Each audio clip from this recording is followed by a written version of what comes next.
Good morning, everybody. Welcome to Step Into the Portal. My name is the Brandt. I am glad you are here. Uh-oh, it looks like my video's running a little choppy. What's that for? So hopefully let me know you can hear me and see me. And hopefully it's not running choppy. I don't know what the issue is there. Huh. Alright, that's a new issue. This is telling me I have an excellent connection.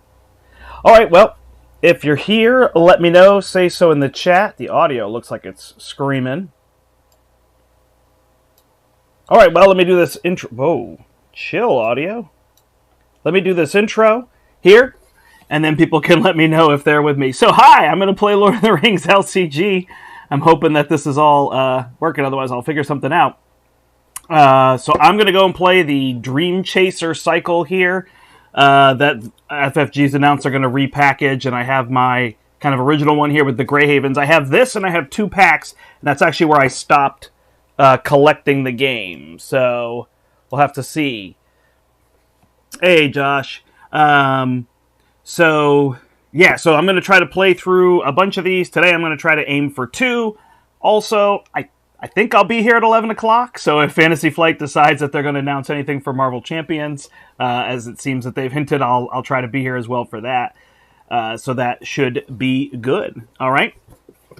So this is the box. This came with 3 expansions and with player cards in it, new mechanisms, so I'll try to run through that. I'm not going to teach all of Lord of the Rings. It's been a little while since I've played Lord of the Rings. I did play a game of this last night just to refresh myself. But you can actually go back on the channel, and I went through most of the Dwaro Delph campaign. I think it was actually when I moved my studio up here, where my studio became mobile for a little while. I was actually on my dining room table, is where I used to play, and I'm not there anymore. So you can go back and you can watch me play. And the very first one of those, I basically teach the whole game to players there. So you can watch that. There's also other great places you can go to learn how to play the game. With that being said, I will talk through the new mechanisms for this. And my first 2 rounds, I'll try to talk through every phase in action, and then I'll just kind of play at the regular tempo. So that'll be that. So thank you for joining me, everybody, here on a lovely Thursday morning. Not receiving enough video. How choppy is it, everyone? I haven't seen anybody saying, we can't understand you. Not receiving enough video. What do I do? It's super choppy, it looks like.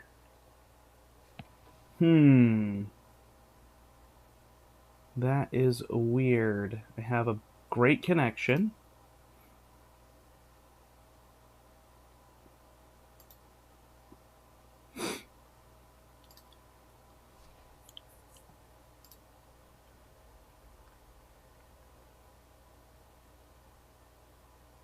Sound is fine, but picture is choppy.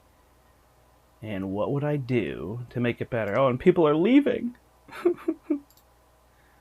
Alright. I can't really change my settings as I go. Not receiving enough video.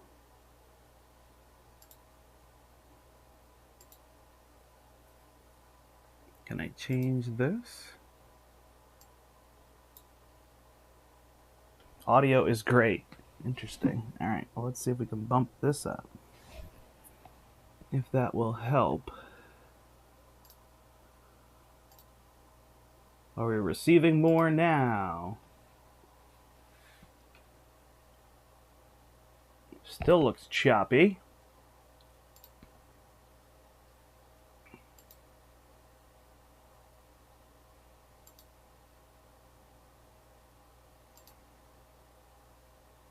I'm going to try, otherwise I'll start a new stream.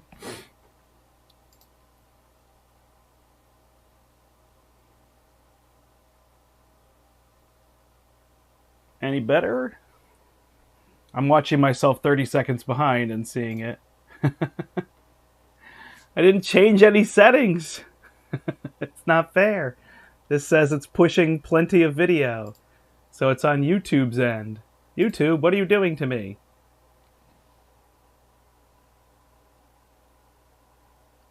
Oh, that looks better. Alright. We're going to try here and let me know if it's too choppy to watch. I'll try to start a new stream. But since the audio is good, I will do the part while I read to you the story so we know what's happening here. All right. So there's a whole cycle here. So there's 6 of them. I forgot what I was talking about. But we've got a new set of rules here. Last players defined, archery, which I believe you've already seen.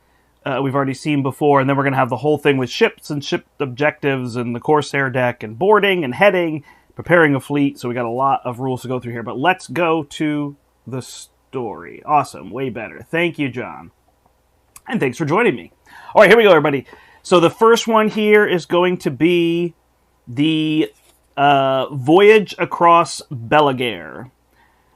The road west to the Grey Havens was as peaceful and uneventful as the company of adventurers could have hoped. The horrors they faced in the Dread Realm were far behind them, and with spring blooming, they were free to enjoy their travels for the first time in what seemed like ages. It wasn't long before they passed the Tower Hills and arrived at the gates of the Havens. They were greeted warmly by Círdan the shipwright, the master of the Grey Havens, leading a group of elves. Thank you for all responding to my letter so quickly. Allow me to welcome you to Mithland, the last port of the elves east of the great sea of Belagare. He said to the heroes with a smile. The wisdom of ages past shone in Círdan's eyes. Follow me, and I shall bring you to our meeting chambers. There you shall discover the reason why you have traveled many leagues from Rivendell. Eager to assist in whatever manner they could, the company followed the elves through the gates and were escorted to a tall white tower overlooking the Gulf of Lune. Elegant elven ships were docked in the harbors, tall and white with the star of Irendil shining upon their sails. They were as much works of art as they were sailing vessels, beautiful examples of the exceptional craftsmanship of the elves. Strangely, there was also 2 Gondorian vessels docked in the port, the white tree of Gondor emblazoned upon their sails. The tower's circular meeting chamber was beautifully decorated. Open arched windows facing the west allowed for a steady breeze of sea wind that kept the company cool as they waited. Soon after their arrival, a wiry, middle-aged man entered the room. He had long black hair, a thinning beard, and high cheekbones. This is Lord Calthon of Dol Amroth, Círdan introduced the man, and he has come a long way by sea to seek our assistance. Lord Calthon stood and smiled, shaking their hands one by one. His eyes were equal parts relief and worry. It would be easier if I started at the beginning, Calthon explained as he sat down at the table, worriedly fidgeting with his clasped hands. Círdan made a gesture to the nobleman as if to give him the floor, and Calthon told his tale. It started but a few months ago. I had a peculiar dream, the most vivid dream I've ever had. In this dream I saw a beautiful island in the wide ocean, and I longed with all my heart to go there. I saw ruins of ancient Númenor that sprawled across the island, reaching even deeper below the waves. The moment I awoke, I knew that it was not a simple dream, but that was not the only dream I had. I continued to dream of the island and its secrets for months. To this very day, I have visions of its temples and ruins. I did not believe the island could exist, because we in Gondor are taught that Númenor sank beneath the ocean in its entirety. I'd heard of the wisdom and foresight of the elf lord Círdan, and thought that if any should know of the great ocean of Belagare, it would be the elves who sail its seas. So I took my ship, the Dawn Star, and the fastest ship from the fleet of Dol Amroth, the Silver Wing, and ventured here in the hope Círdan could lend his wisdom. He nodded to Círdan, who turned to address the heroes. I've been assisting Calthon in interpreting his dreams, and have come to the conclusion that the island in his visions is but a sunken peak of Númenor. That land indeed drowned beneath the waves when the Valar unleashed their wrath upon the Númenorians, but I believe its highest peak may have survived its downfall. It cannot be coincidence that Calthon, one of the Númenorian blood, dreams of his ancient homeland. The heroes listened to Calthon's story and the wisdom of Círdan with great interest. Once Círdan had finished speaking, one of the heroes stood and politely asked, even knowing of the island's origin, finding it in the open ocean would be quite an undertaking. Of what assistance can we be on this venture? Círdan walked to the chamber's open windows and looked out to the Gulf of Lune and the harbor of Mithland. This will be a long journey, and while I cannot see what dangers Calthon should face, I sense that great peril follows in his wake. I have not the power to command you, but should you desire to assist, I would ask that you would sail with him, and help him reach the island from his visions. I sense the utmost importance in this quest. The heroes looked among themselves for a time, but there was no argument or debate. The urgency in Serdan's voice and his fabled foresight were all the heroes needed. They nodded to one another in agreement. "We shall accompany Lord Calphon on his voyage." One of the heroes stepped forward and spoke. "But we have not a vessel of our own." Serdan smiled, and his eyes shone bright as though he knew the heroes would accept. He bid the heroes follow him and exited the chambers with eager steps, the company following close behind. They accompanied the shipwright down many flights and through white archways until they came at last to the docks of the havens. Sunlight danced on the water's surface, and seagulls sang over the loon. "Behold," said Serdan, motioning to the nearest dock. A beautiful elven ship lay anchored in port. It was white, with folded wings on its side, and on its prow was carved a majestic swan. "I envisioned this vessel long before Calphon reached out to us," the elf lord said, placing his hand upon the side of the ship with care. "It was built for a voyage of paramount importance, but has never yet left the Gulf of Loon. I believe this is the journey for which it was built. From here on, this ship shall be known as... Allura Teere, the Dreamchaser. I give this ship and its crew to you, the champions of Gandalf and Alderaan, to keep you safe in your journey. There's another vessel docked in this port, the Neralenya, which you may also find useful should you need it. These ships, and those of Lord Calphon, shall be your fleet. The Dreamchaser's strength and beauty were second to none." The heroes thanked Serdan with all their hearts, humbled by the greatness of the shipwright's gifts. "We shall not fail in our quest," spoke one of the heroes, bowing low. "Nor shall we fail to keep safe the gifts of the havens." "I do not doubt it," Serdan replied, smiling. And with that, preparations were made for their long voyage. There you go. Okay. We read a lot there. All right, now that I think this is working again and watchable, people left. Hopefully they'll come back. Sorry about that. It was weird. Just hit go live and it doesn't work. Technology isn't always on your side, but I think we're good now. I did want to mention, Get Up and Game said, "Let's go sailing," and thank you everybody for being here. So this is going to add sailing to Lord of the Rings, which is going to be a neat element that we'll go through. Whatnot. So I will go down to the table. Thanks for joining me, everybody. Man, that still looks slow, though, huh? Why are you being choppy? Stream is healthy. Weird. Well, let me know if it's a pain to watch, and I'll try to figure something out.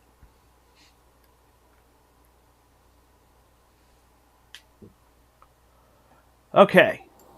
Here we go.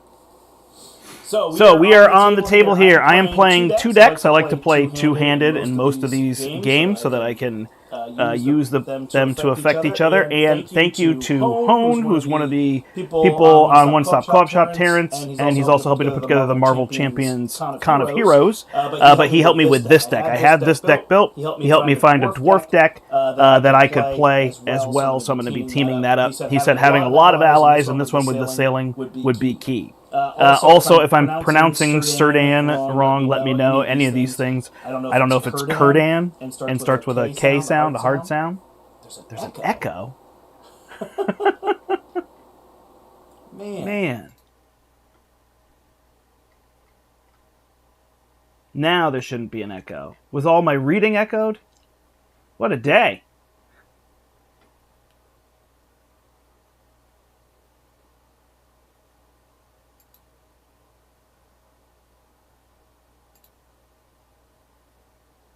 Kirdan, thank you. So it is a hard one. Yeah, it's hard to know. Okay.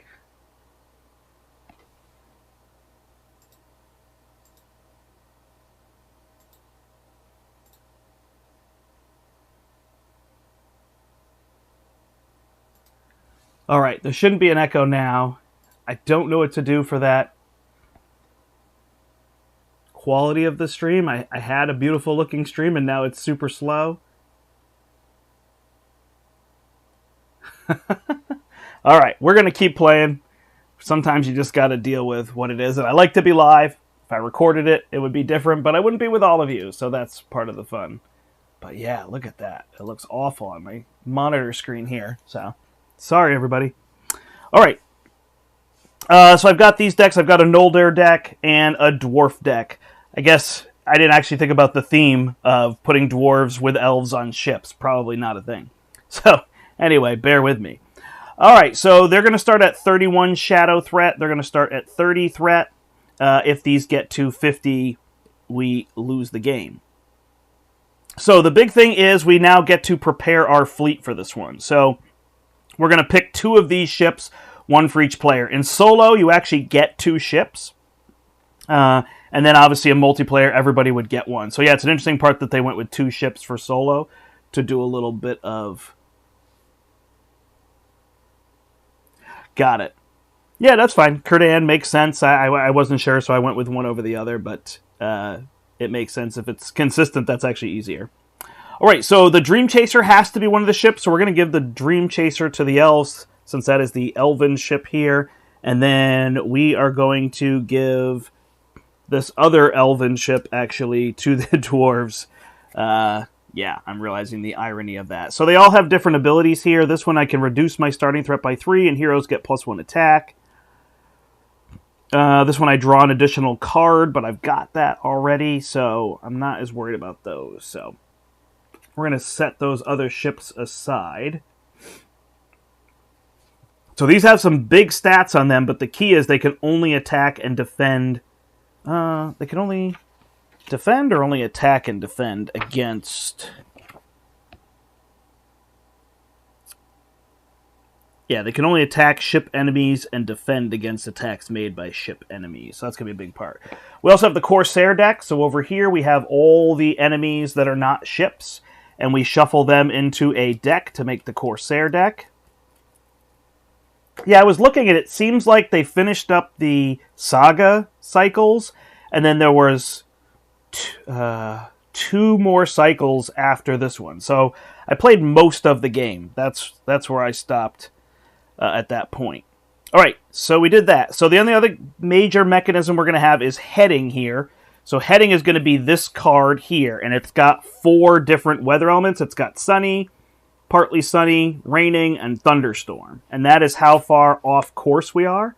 So we are on course if it's sunny. We're going to make sailing checks at the start of every quest phase, and we turn this 90 degrees. So now it would be partly sunny. We'd be slightly off course.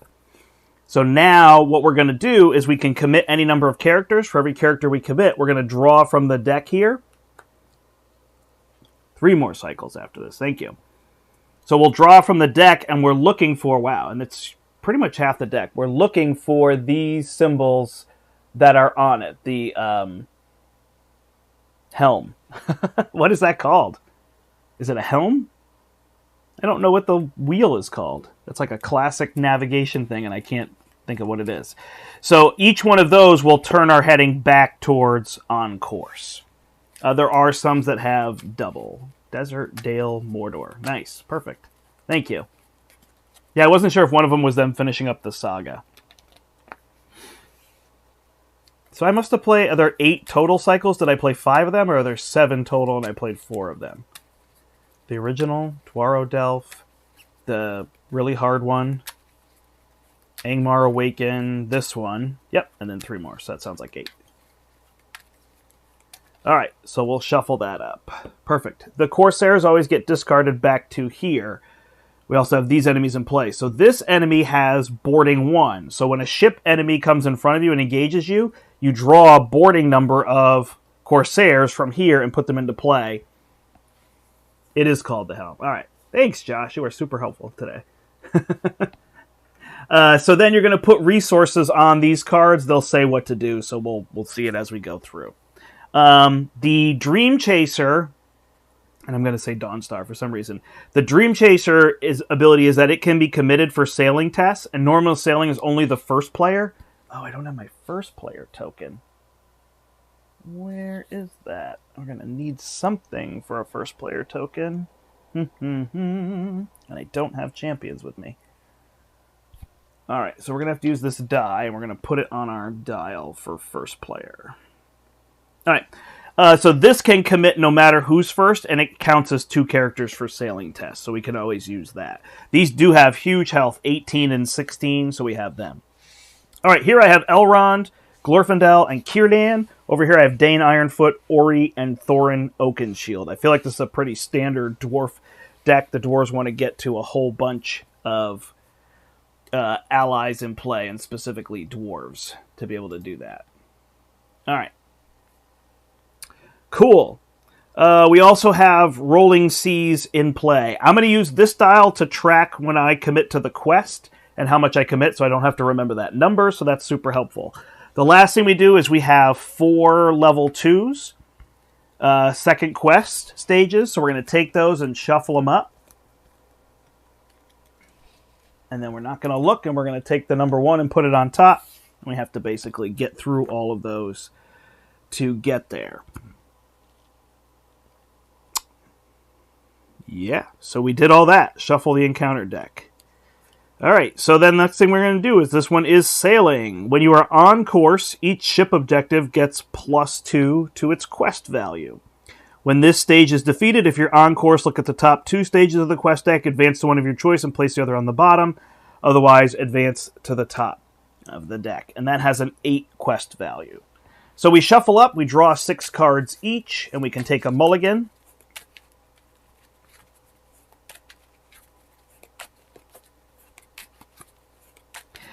It's funny, I didn't realize that I pretty much always played Lord of the Rings two-handed, and I played with other people, so I was playing kind of one other person usually. And I didn't realize that like now in Champions I like to play two-handed as well, so it must be a thing for me, not worrying about controlling too much. Alright. So that's going to be good. We're going to be able to get our threat way down if we want to. Yeah, this is a good opening hand, so we'll keep this one. And then over here, we'll shuffle up our Dwarven one.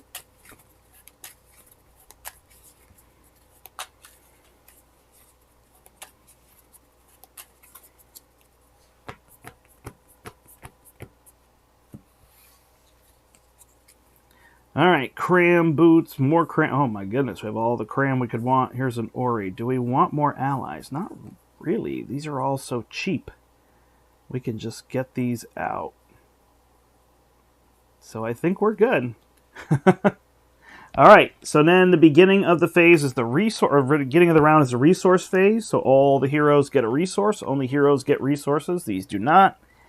And then we draw a card. Now, if I control 5 dwarves, I draw an additional card. If I control 5 dwarves, he gets an additional resource. So we also have that. There's Gimli. So that's good there. Over here, we're going to draw a Lorien Guide, which is good.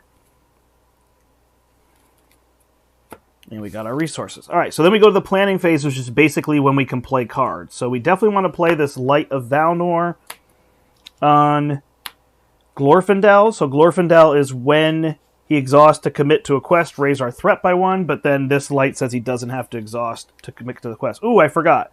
Círdan has a draw 2 and then discard 1 of my choice. I like all these cards, though.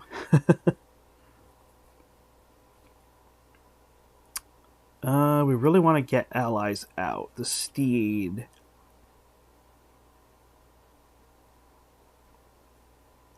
I do like that, but maybe this is a good one to remove.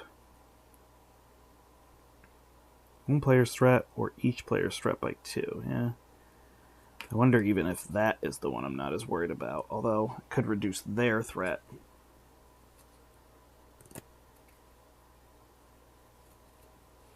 Yeah, it's true. Yeah, no, there's a lot more here. So I realize it would be a little long. I may only get through 1 quest today, and that's fine, but yeah, that's what I went for. All right, so what else are we going to play here? Elrond can use his to play anybody. Well, that's an event, so let's put this one into play as well.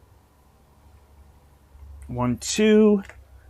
So this one is, while the top of my discard pile is an event, this gets +1 quest value and can't take damage while questing, so that will be helpful. All right, then over here, we don't have enough to put Gimli out. We don't have enough for Dori because you have to play by the same resources. So we're going to put the boots on Dane. He gets +1. We're going to put a cram on Dane so he can ready.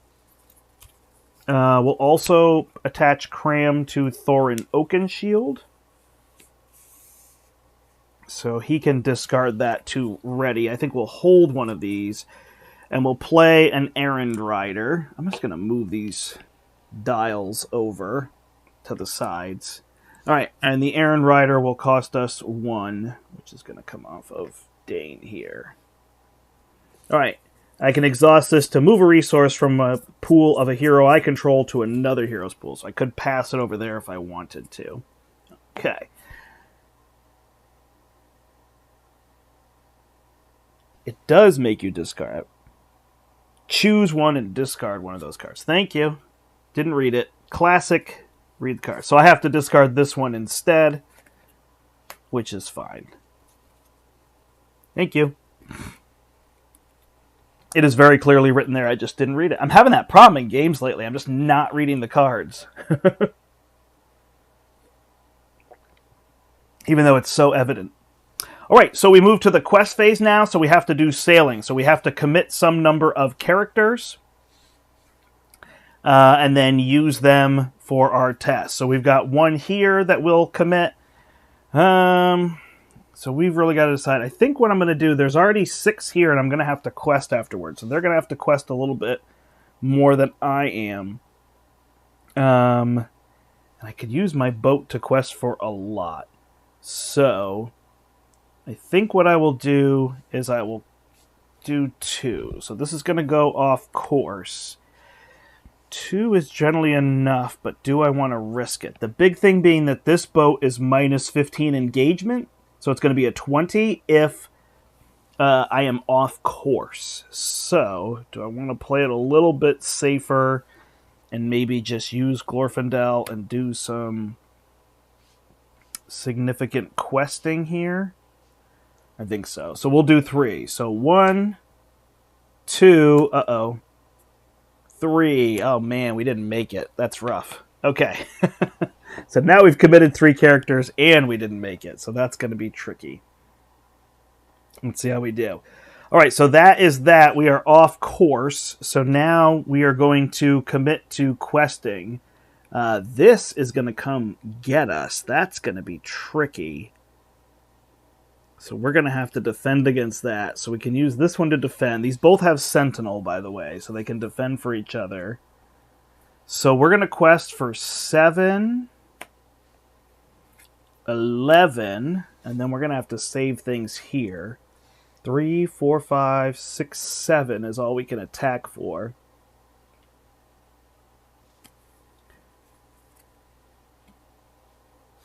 Oh no, we're all +1 if he's up.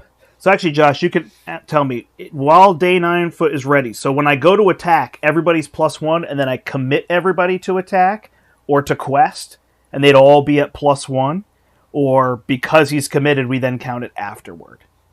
I assumed it was beforehand. You say, I'm going to attack, and then you add up all their attack, they attack, boom, here we go.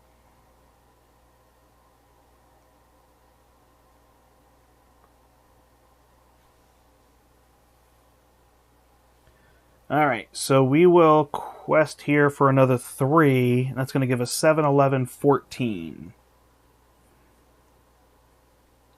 And try to take out that boat. We're also going to get another person, which is what this is going to block.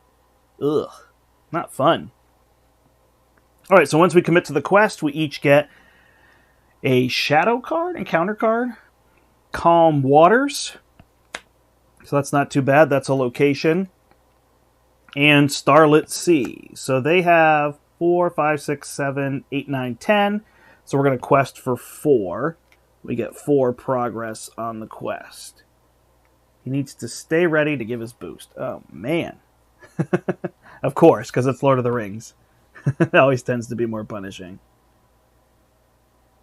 Ah, okay. So if he exhausts, so he's counting it after he does that. All right, so now we got through that. We can travel. While you're off course, raise each player's threat by 3. No, thank you. While Calm Waters active location, look at 2 additional cards. Yes, please. So we'll move this one out, although we're going to have a lot to quest through there, but this one's going to give us 2 additional cards, which I think we're going to need. So now we go to engagement phase, so we can each opt to engage. This one is at 20, so it's going to engage one of the 2 of us.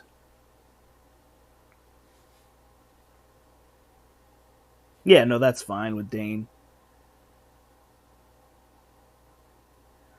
Which I may have to do here, and I have another cram. So this, I'm going to optionally engage this over here, because otherwise it will go to this player. When I do that, I'm going to get a Corsair. So this Corsair is going to come out. While Southron sailors engage with you, each ship enemy engaged with you contributes its shadow value to the total in the staging area. Okay, so if we're going to eliminate this, we will be okay. So now we have to block. So we're going to block here. Could just have him take that damage. All right, so we got to get shadow cards. So starting with the highest valued one, I'm just going to go printed highest value. I don't know if you're supposed to calculate. All right, so we're going to defend here 5 plus. If this attack destroys a character, shift your heading off course. So 5 attack, 5 defense. We're good there. And then this one's attacking for 2. So now the question is, do I want to save this? Take the 2. Let's try it. Uh-oh. Attacking enemy gets +2 if you control an exhausted ship objective. Oh no, so it hits me for 4. I should know better than to not defend nothing. I'll actually put the 4 here on Oakenshield. Although he's got 2 to give. He's got 2 to give. We'll try it here. Alright. Because when it's undefended, it has to be assigned to a hero, is the idea. Alright, so we will then go to attack phase. We'll discard Cram to ready up. We're going to attack 1, 2, 3, and then we're going to discard Cram to ready up. And we will attack for 1, 2, 3, 4, 5, 6, 7, 8, 9, 10, and this has 2 armor and 7 health, so this boat is destroyed. Alright, we got somewhere. So then we go to the refresh phase. So refresh is we are going to ready all of our items. Cards. I don't know why I said items. And increase our threat value by 1. 1 here and 1 here. Man, and there's a little token for first player and I don't know where I put it. It must be downstairs somewhere. Alright, there we go.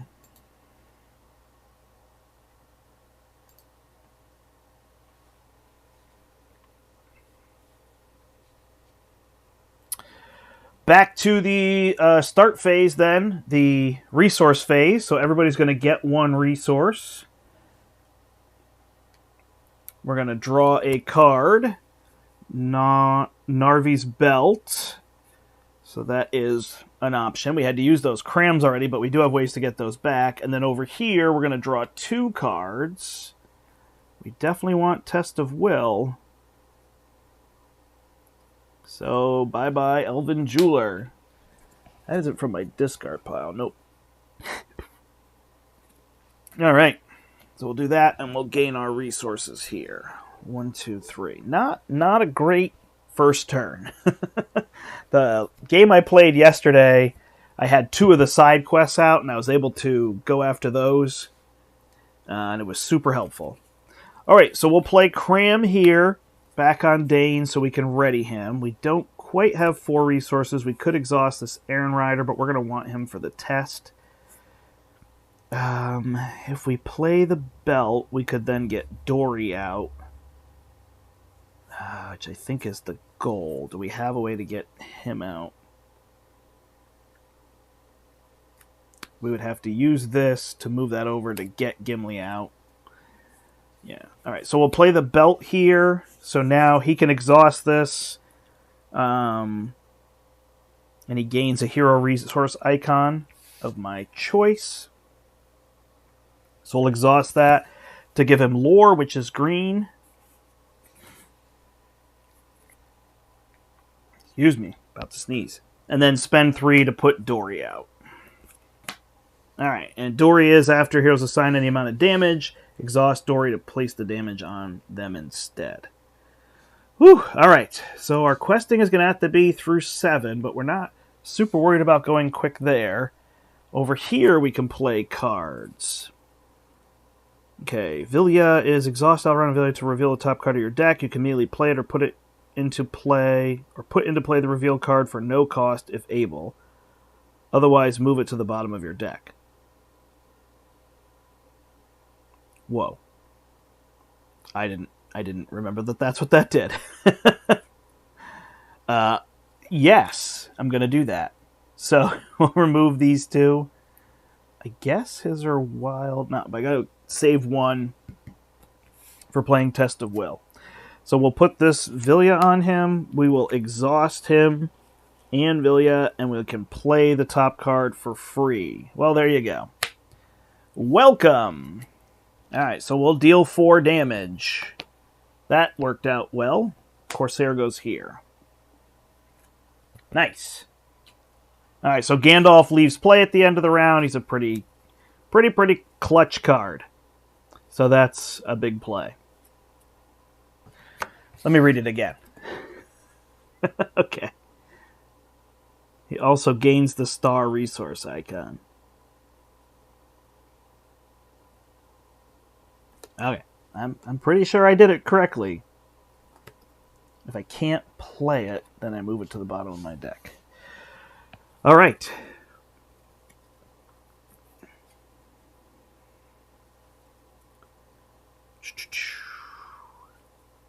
So now we're on to sailing. Sorry, I had a moment. 1, 2. We're going to commit these 2. We get a bonus 2 cards.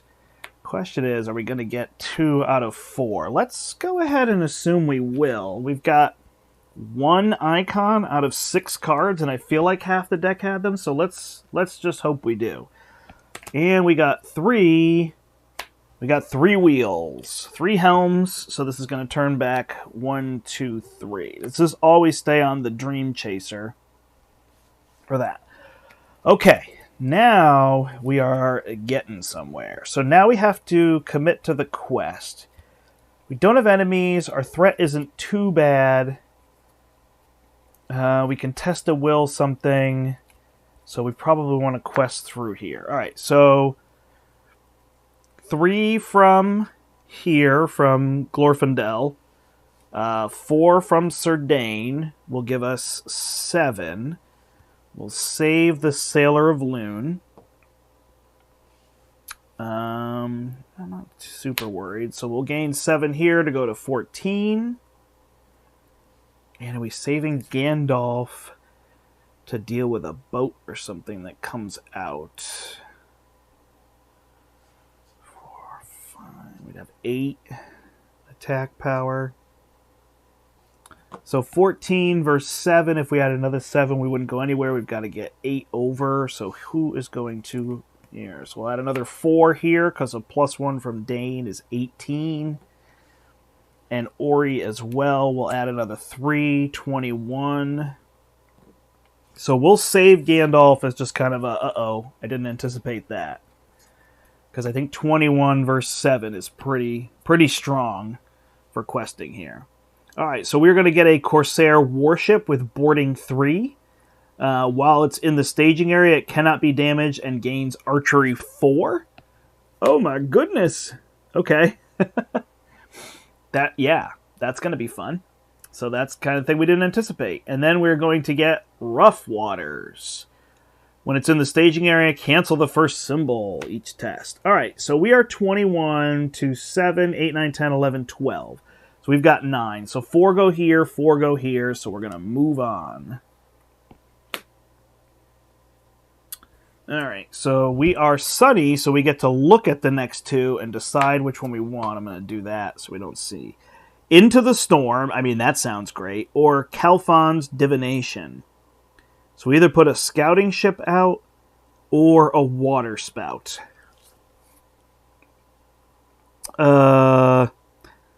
Yeah. I mean, Storm doesn't sound good.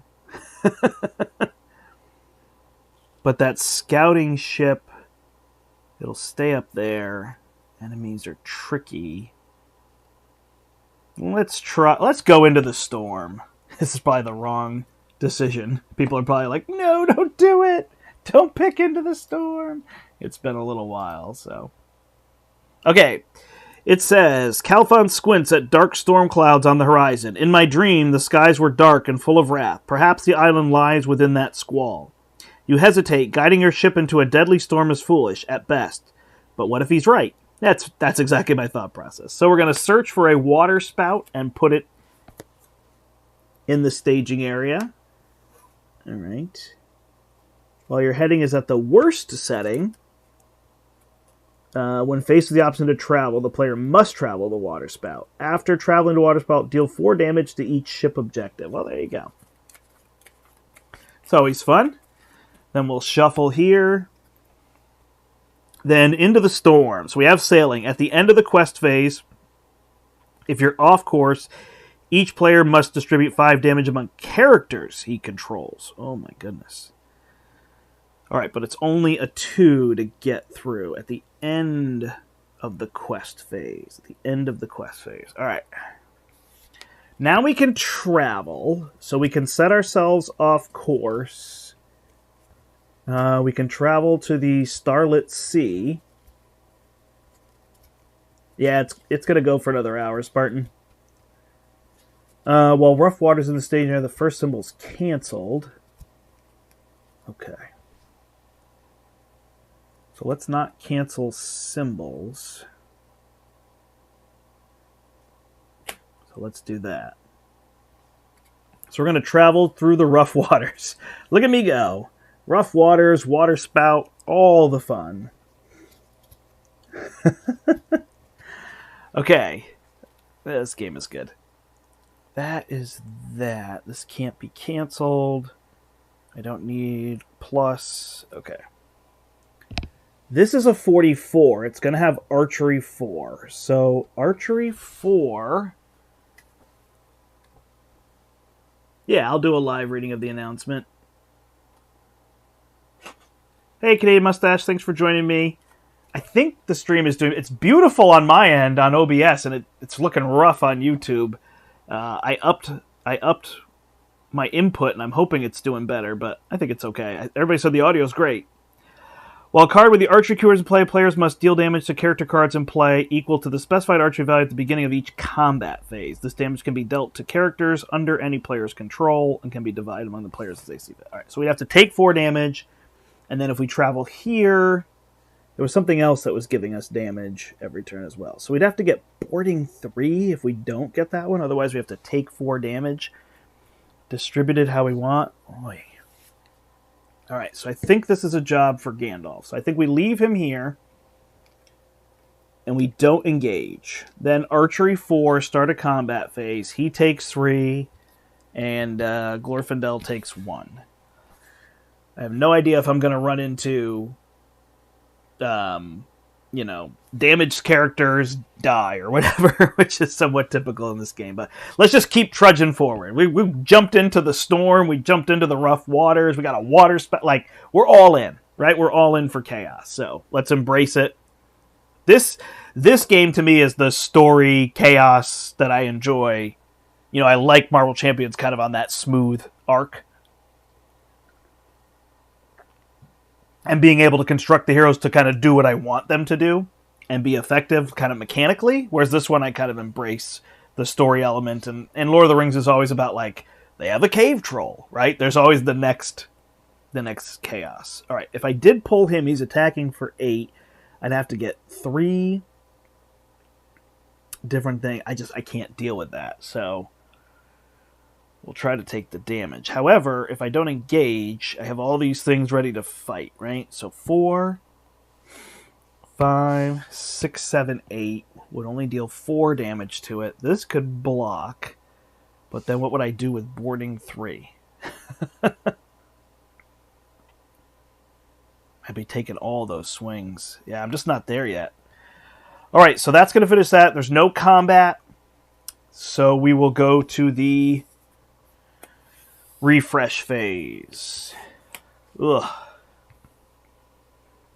Not my favorite at the moment. Gandalf is gone. at the end of the round. Okay, just make sure it wasn't end of the phase. This will pass. This too shall pass. Is this annoying here? This will go up to 33. Let's get resources. Do.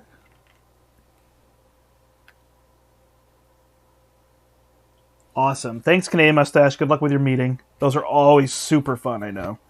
People are always like, oh man, when's our next meeting? So I spent all those resources last round, huh? Nothing to pass. I really need to get Gimli so I can double those up. Ugh. Yeah, this is not as smooth as it was last night. Last night I was like, this is going great. Draw 2, keep 1. Yeah, that's going to be tough to exhaust characters to do things.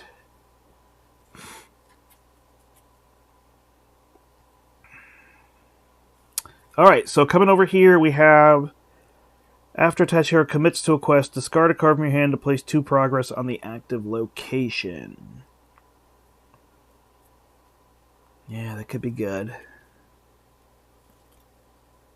Yeah, definitely true, right? The only way they know you exist is if they call a meeting. Alright, so let's put this Lorien guide out, because we're just going to need somebody else. He's got both symbols now, so he's the one. Are we going to exhaust to try to get another card?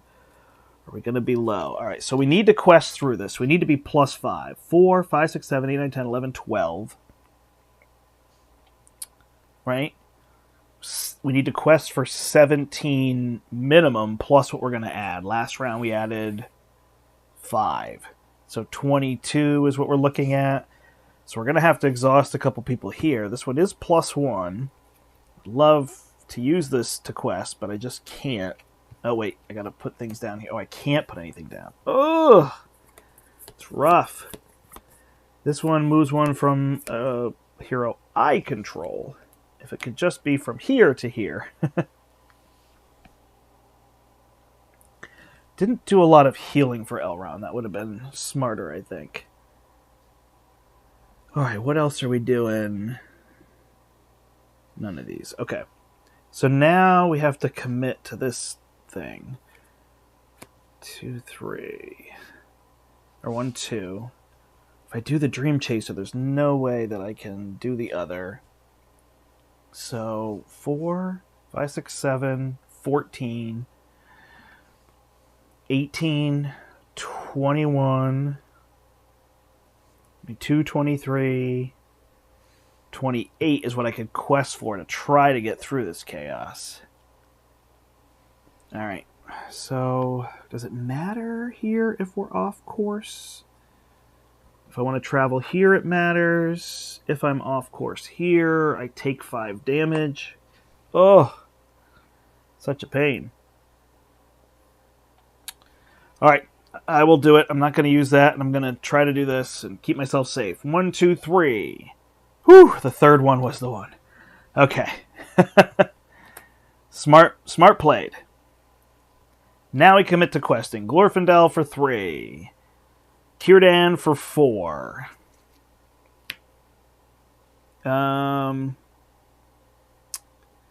Dory for 2. Oakenshield for 4. Ori for 3. Gets me to 16. Naralenya for 5. 21. And this one for 7. 28. We're just going to try to guarantee that. 28. If I was 23, I could run into issues. We're just going to do this. Woo! Hopefully it's going to work. Alright. Oh, we do have the pluses there. If we want to play it a little safer and keep this ship, what does that do? Defends things?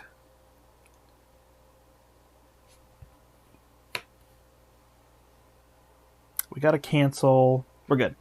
We're good. We're good. Alright, we get Rolling Seas.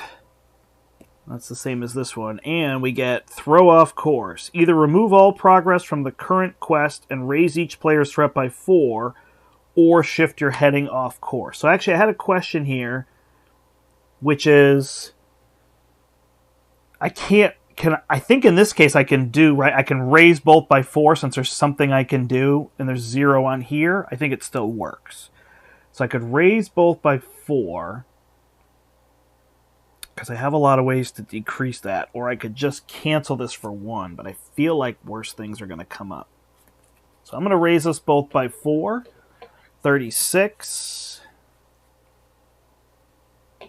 and 37. Now they're talking about having meetings. See? Your lives are so important based on your meetings. So I'm still glad you have jobs. I'm just teasing you. I don't want to...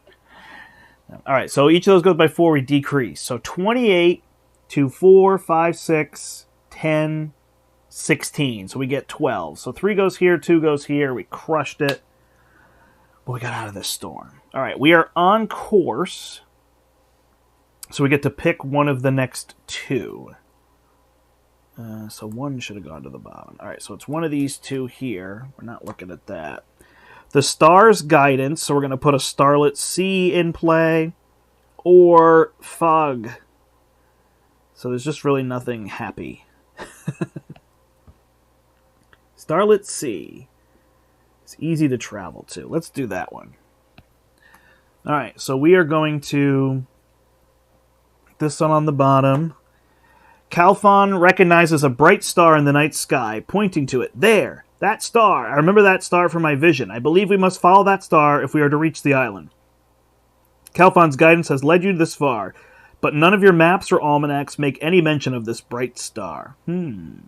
Search for a copy of Starlit Sea. Search. Deck and discard pile. Okay. Starlit Sea. I got a lot of locations. We'll put that into play. Sailing, when we're off course, each ocean location gets +1 threat. Yeah, let's be careful there. All right, so now we can travel. So the shift off course, we're just going to go to the Starlit Sea. Now we have engagement. I think we're just taking damage till next turn. Man. So we got to take 4 archery now. All right, 1 goes here, 2, 3, and 1 on Ori is 4.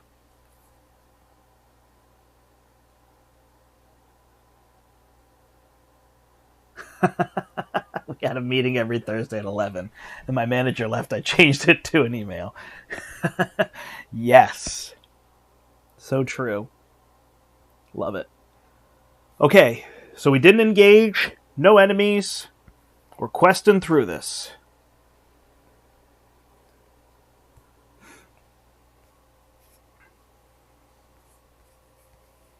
It's a really fun scenario. I like this one a lot. I'm a little more quest focused than damage focused. That's probably a little bit too much. I don't have any tactics in here. All right, so they are going to draw just 1 card, man. But that is definitely things I need. Allies. 3, 4. Nope, 3, sorry. And then over here we draw 2. We get Gandalf, or we get another sailor.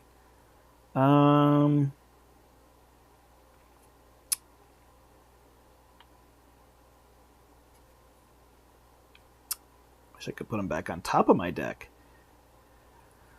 Wow, interesting, because Gandalf is super good, but I could get this ally into play this turn. Is there ever a world where you don't take Gandalf? He's definitely going to help me quest through all that. If I play this, then this one will go up by 1, so everything's dynamic. All right. The world gasps.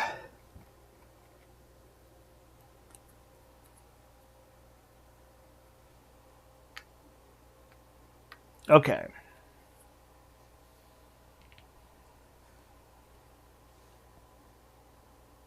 All right, we're good. We got those done. So now we've got to... I love Faramir. He's definitely better than Gimli, but I need to get Gimli down for my tribal. 1, 2, 3, 4. Play Gimli. 1, play my Erebor Bookkeeper, who can exhaust and pay 1 to ready a dwarf. So now we can use Dane, which is good. And then over here, I don't actually think we're too worried about threat. So this is pretty good to come out. This character is good for us. 1, 2. Trying to quest hard, but we could get a freebie out of there, huh? Let's do it. Yeah, so I need something to look at the top of my deck, huh? Woohoo! We got another elf, the Linden Navigator. I guess I should be consistent. Instead of lining these up here, can line these ones up here. Yeah, the other one I have in here is the tracker that I was hoping to get out, because the tracker puts 1 on all the items up, all the locations up in the staging area. Go from there. Yeah, no, this is a fun game. I played this for years. And just hadn't played a lot of card games. Started playing Marvel Champions and then My Hero for competitive. So those are the 2 I've been focusing on. But this is fun to get back to. I think this is another one with kind of the story and the campaign that I'd like to have another person. Like, I feel like campaign really leads me to want to play with other people. But you all know me by now. I want to play everything with other people all the time. So it's not out of character for me. All right. We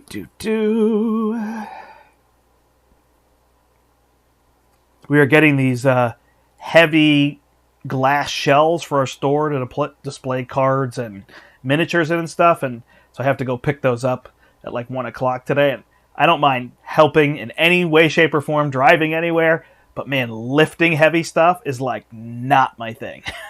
Back gives out. I'm not good at lifting, but luckily Brian, our store owner, it's like jacked, so I'll probably be more stabilizing than anything, so.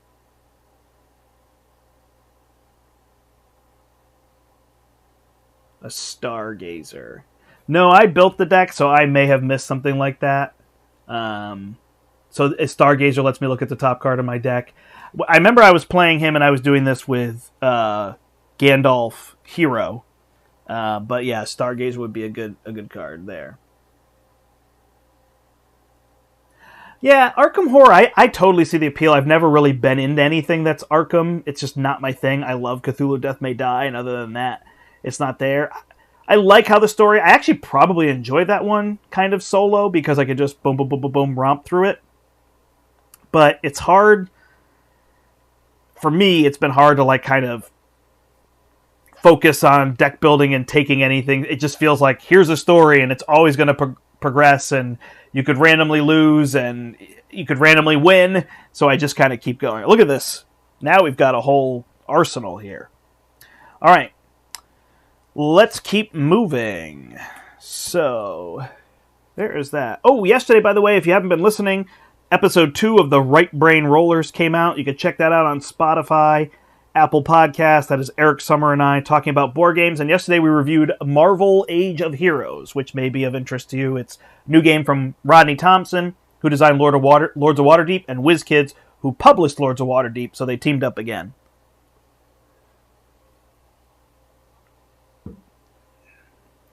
Looks at the top 5 and arranges them. I might have put her in there. I don't remember, but I found this deck that I had built, so it's been built for a little while. All right, we did that. We played all our cards. Now we have to go to this part. So we would exhaust him to ready them, but we're going to need stuff for here. So I think at this point, we are going to go 4, like this. Save these ones for questing. All this for questing over here. And we should be in good shape. So we're going to draw 4. We go off course. 4. Let me make sure I'm not missing anything. 1, 2, 3, 4. No. All right. And we got one. Whew, that was the fourth one. Man, it wasn't that hard when I was doing it yesterday. I'm like, am I missing cards or something? All of those must be positive. All right. We stay on course. So now quest phase. Regular questing, if you will. So let's commit here. Let's commit. Give another character +1. So we'll give. Oh, yeah. Doesn't exhaust. We'll give this one +1. All right, these are both now going to be 2. So 2, 4, 5, 6, 7, 8. When this one exhausts, it puts one on the active. 9, 10, 11.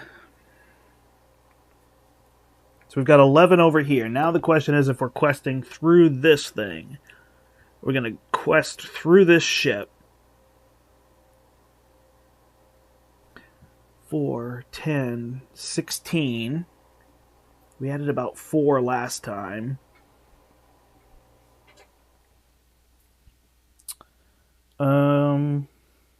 Okay, if we don't, we pull this. We've got all them to kind of deal with that. If an enemy comes out, he'll ready. I don't know. I think we just go through it. I think we're doing so well with questing. We just keep focusing on that element. So here's 7 more. 18. Save that in case a ship comes up, right? And 4 and 3 is 7 is 25. We save him. I don't think we need more than 25, so we're good there. Have this if we do, and a test of will. Okay. 1, 2. One goes here. Oh, that's the other thing. Do players get these cards? Or are they just generically 2 cards that come up? I've always dealt them to players, like in Champions, but I wasn't sure. Going back to remember, somebody I was playing with was like, oh no, they just go to whoever. If you're off course, deal 1 damage each character play. If your heading is the worst heading, this effect cannot be canceled. Deal 1 damage to each character in play. Alright, well, that's a weather effect, and it doesn't affect us, so we're good. Alright, now we got another one of these. So they're only 19, so we get 6. So 1 plus 4, so we're good. We clear this. Now we have 8 archery up there, though, huh? That'll be interesting. All right, so now we can progress to one of the next 2, but it's really just the Corsair Pursuit that we want to jump on.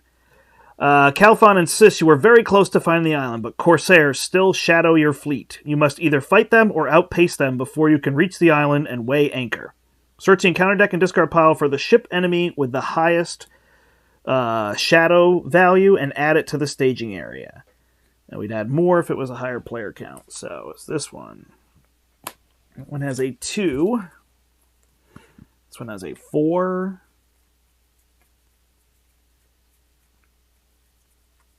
And this is the 1. So we reshuffle that deck. Alright.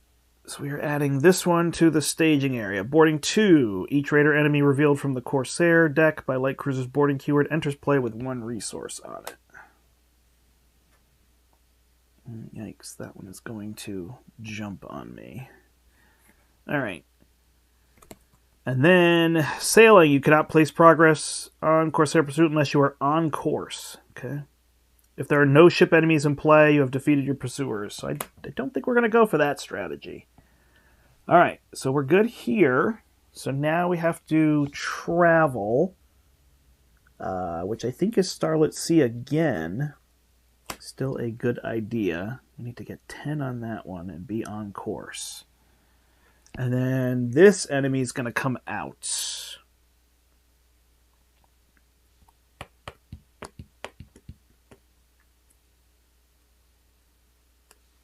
Cool, thanks, Josh.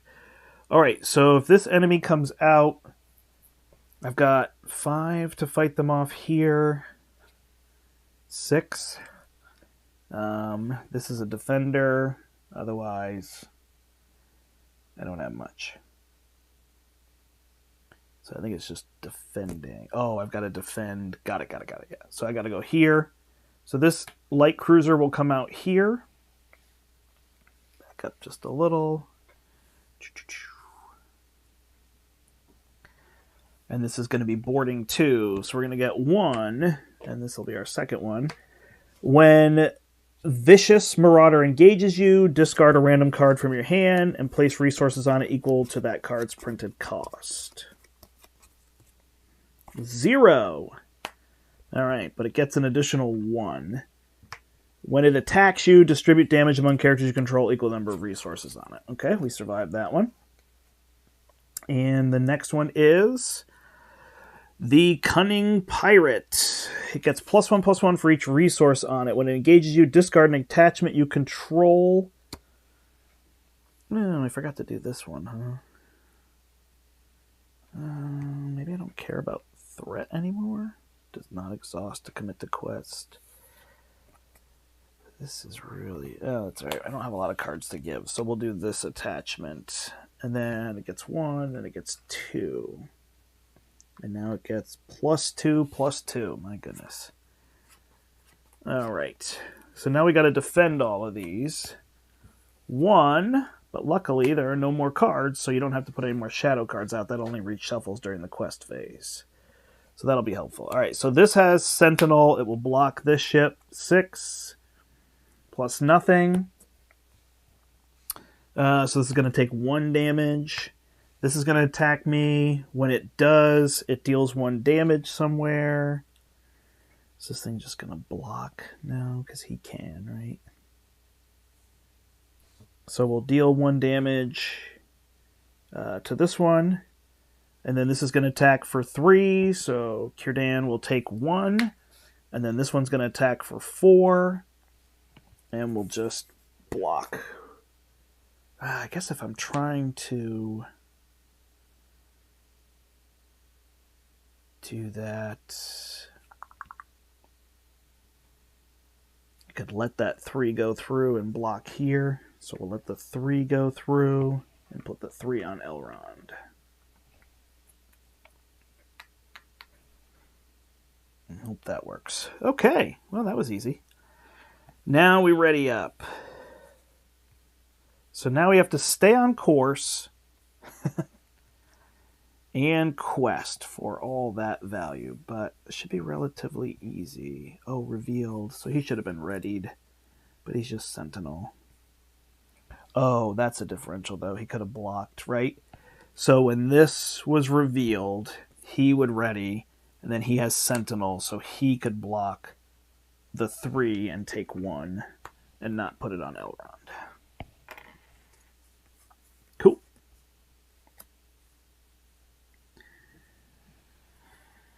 All right. Ready those up. Increase our threat. Increase our threat. Pass this here. Draw 2. Discard 1. Well, we don't need to lower threat at this point. Can only be played from my discard pile. Return it to my hand and draw a card.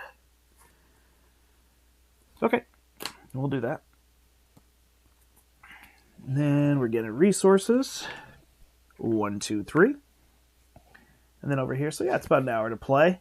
And then over here, we now get to draw 2 cards. So we got 2 more. One of them's Dory, so I'll have to use that to discard. And Thorin gets double resources. Well, we could use our errand rider to move that, huh? Oh, so maybe this was supposed to go here. Might have played that on the wrong hero. All right. They're going to have to do the test. They're going to have to quest. So, yeah, we want to get Faramir in play. So, we're going to get Faramir in play. We're going to use the errand rider to move this, and then use the 4. And then we'll also play the record keeper there. That's done. My goodness. I didn't remember that this spread gets so intense. Okay, and then we can put this out, but we're definitely not doing this. So we're just going to save the 3, lower somebody's threat. Because I could... Oh, I discarded that other one, huh? Yep, we're good. All right, so commit. So this one will exhaust. That's one. Oh, I can do this. I could return this to my hand and draw a card. No, I don't want to do that. I don't think I even want to play him because I'm just trying to win here. All right, who's committing?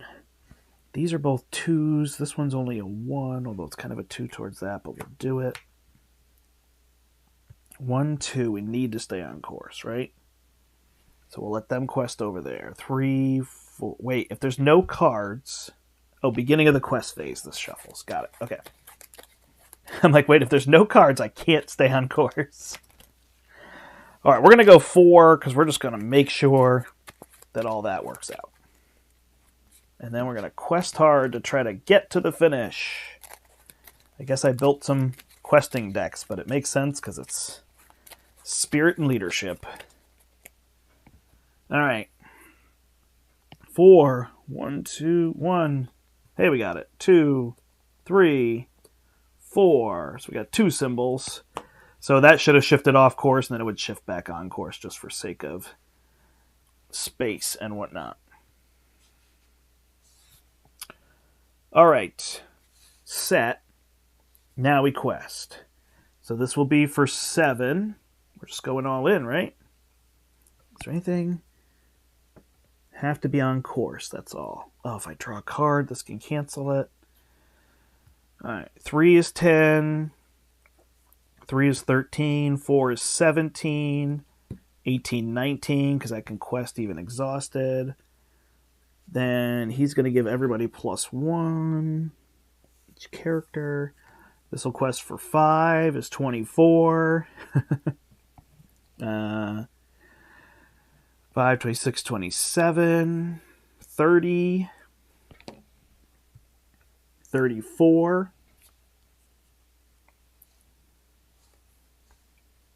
39. Okay, I guess we don't need to be that crazy, do we? What is this at?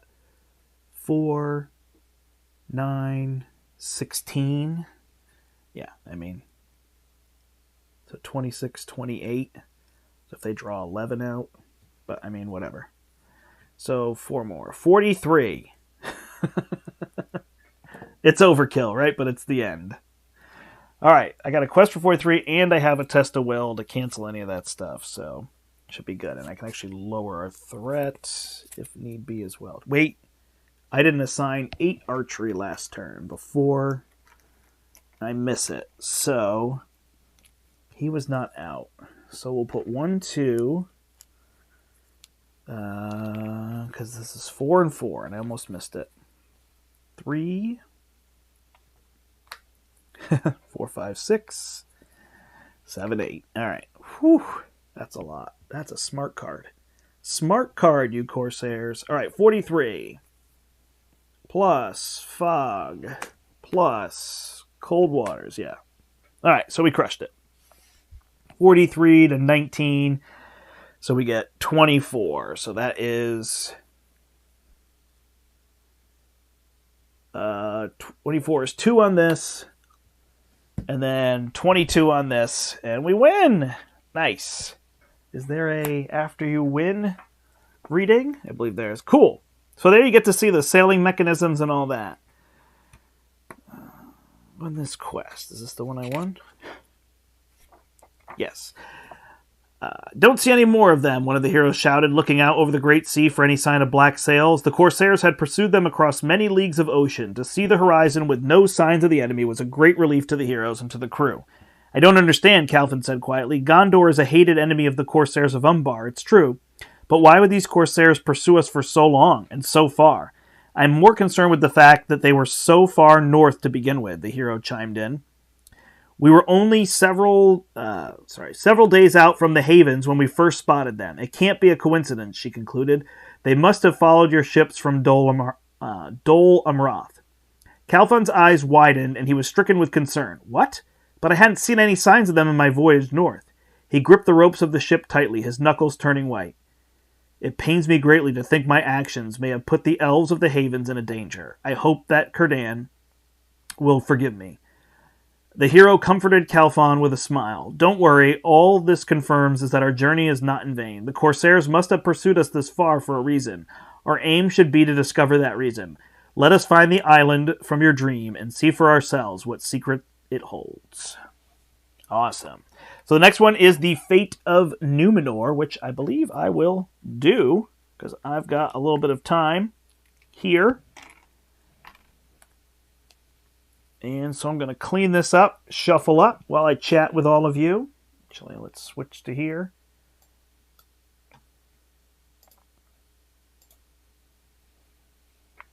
And then I'm just going to take a little break.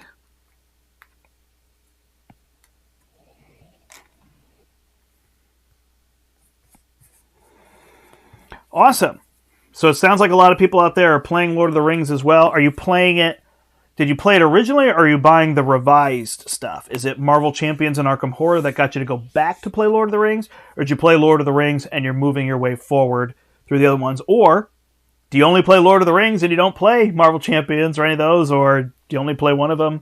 Where's everybody at with all those various games?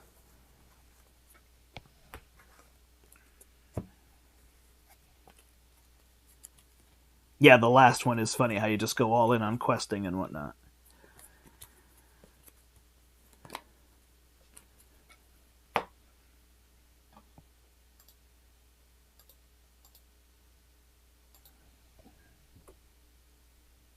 Uh-oh.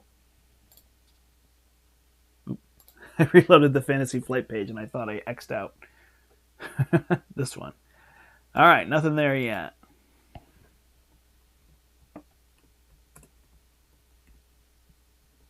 Ooh, my keyboard is too far away.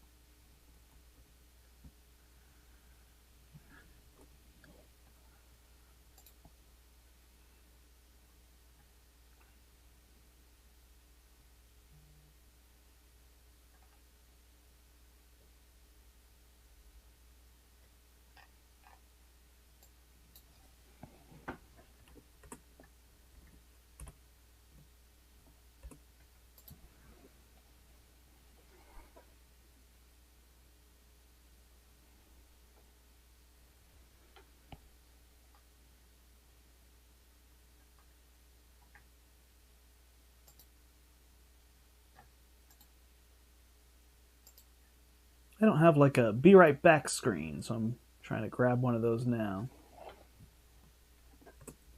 And I'll put that up here in a second.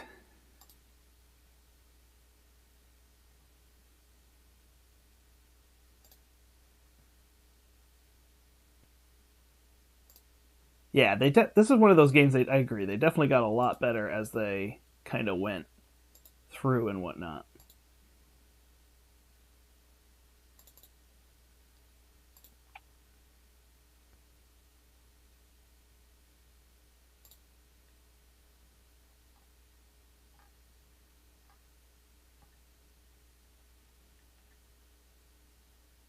Oh no, where did I put that picture? Here? Really?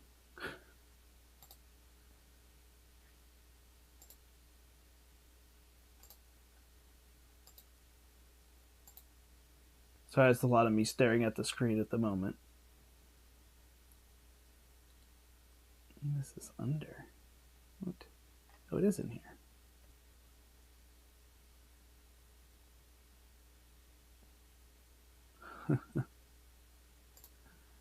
Okay.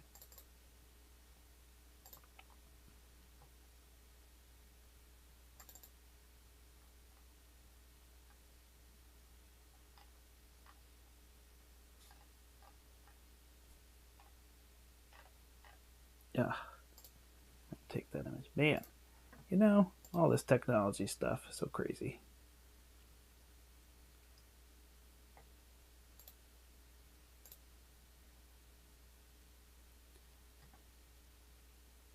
Yeah, no, I agree with you. This game was definitely getting a lot better. I don't really know why I stopped playing. Like I feel bad in some sense.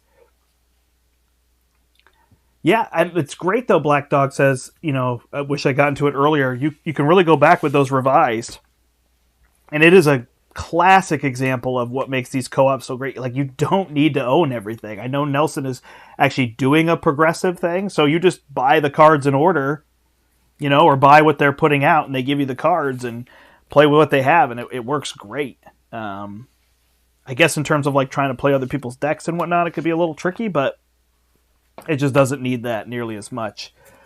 It's definitely thinkier than Champions in a way, and whatnot, but I think it's still got space to get back into. So,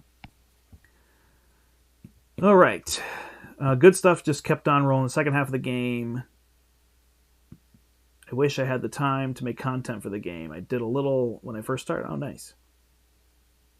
Yeah, exactly. There's just not as much to go after, and they'll repeat things, and the stuff they're not making is the stuff that's like thematically it was cool, but it was pretty tricky. Like, what is the quest?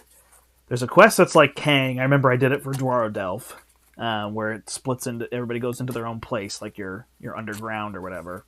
And there's a few others that are slightly different from that.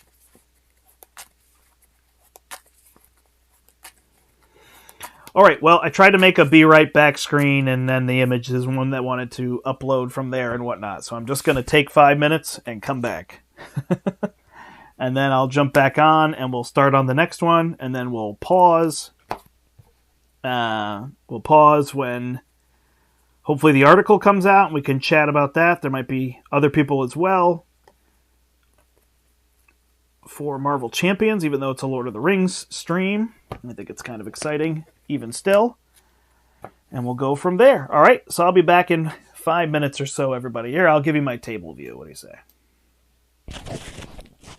All right, see you in a few. Oh, I'm going to mute my mic so it doesn't make noises everywhere. And then forget to unmute it later.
All right, everybody, I am back.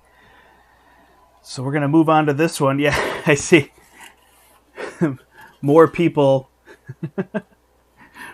came when I was not here. So maybe I should just put up an empty chair. Get viewers.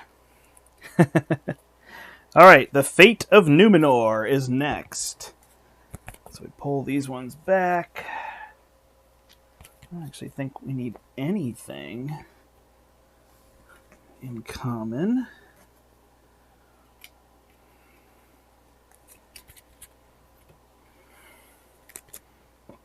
Yeah, so back in the day, they had these little boxes they did for OP, so you could have a little deck box. So you can see my Lord of the Rings deck box here.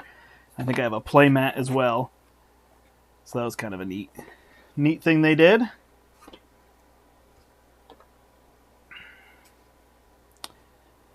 All right, let's go to our story.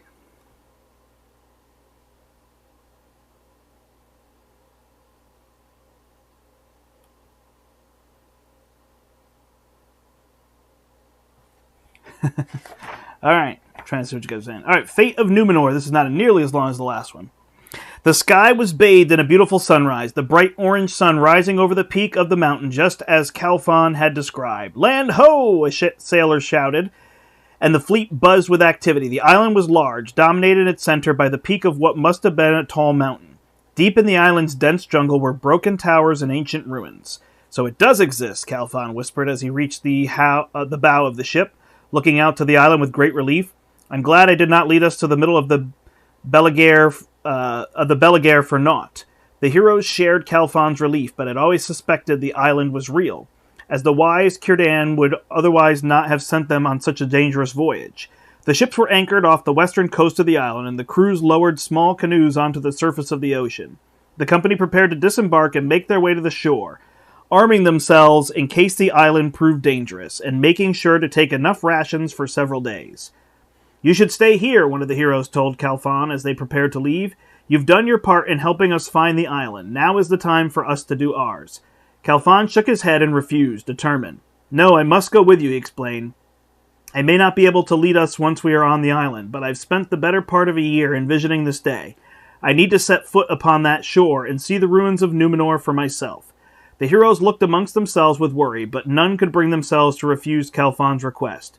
We know what secrets or dangers the island may hold, one of them said, but if this be your will, we shall honor it and protect you. Calphon nodded without deliberation.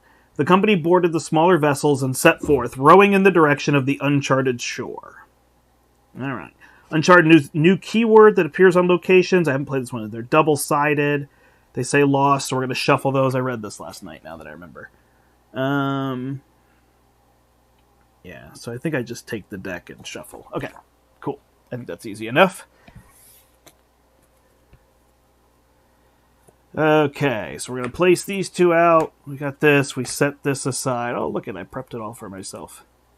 This is the deck, and then here's all of our Lost Island cards. So these are double-sided locations. And so we're going to make a set where this side is all the same.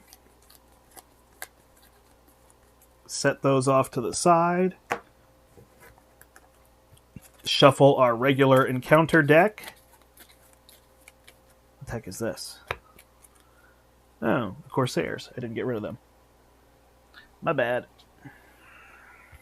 Alright, we should read on here. You arrive on the island's western beach, the edge of a dense jungle looming beyond. With no map to guide you and no idea of what to expect, you venture forward, deeper into the island. Set Shrine of Morgoth aside, out of play. Prepare the Uncharted deck, which I did. Add 2 copies of Lost Island from the top of the Uncharted deck to the staging area. 3 if there's 3 or 4 players. First player takes control of Calphon. Shuffle the encounter deck. Cool. So now we don't need this.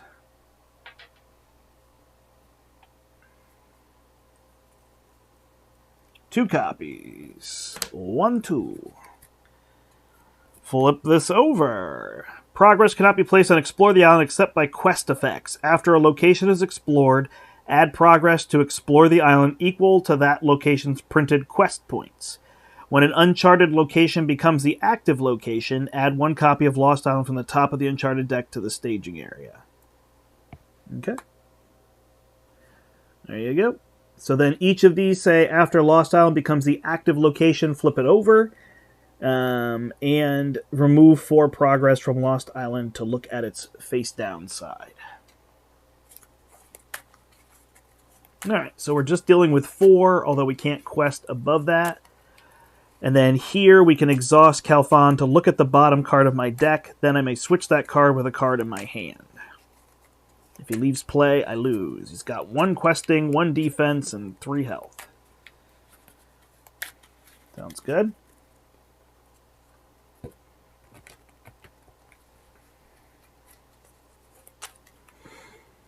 I realize I'm not going to finish this by 11. So I may jump to the article and read through and move on to the next one at some point, because I actually will have to eat lunch and get ready. So we'll get as far as we can in this, which is fine. It's just a day of hanging out with Lord of the Rings.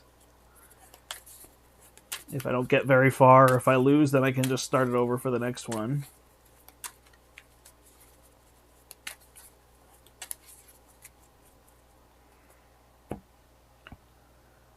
I should, however,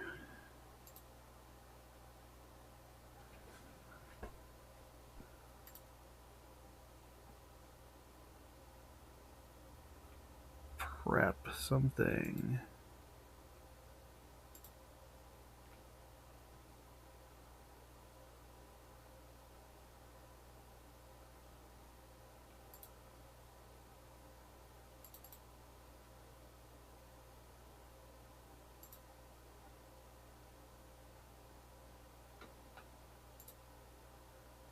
How do I make...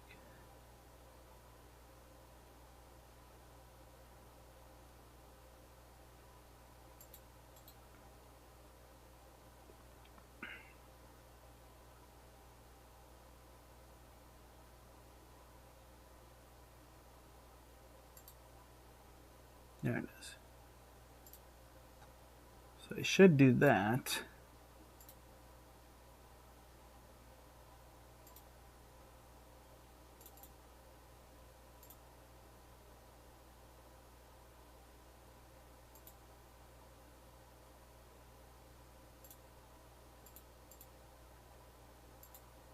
And that, right?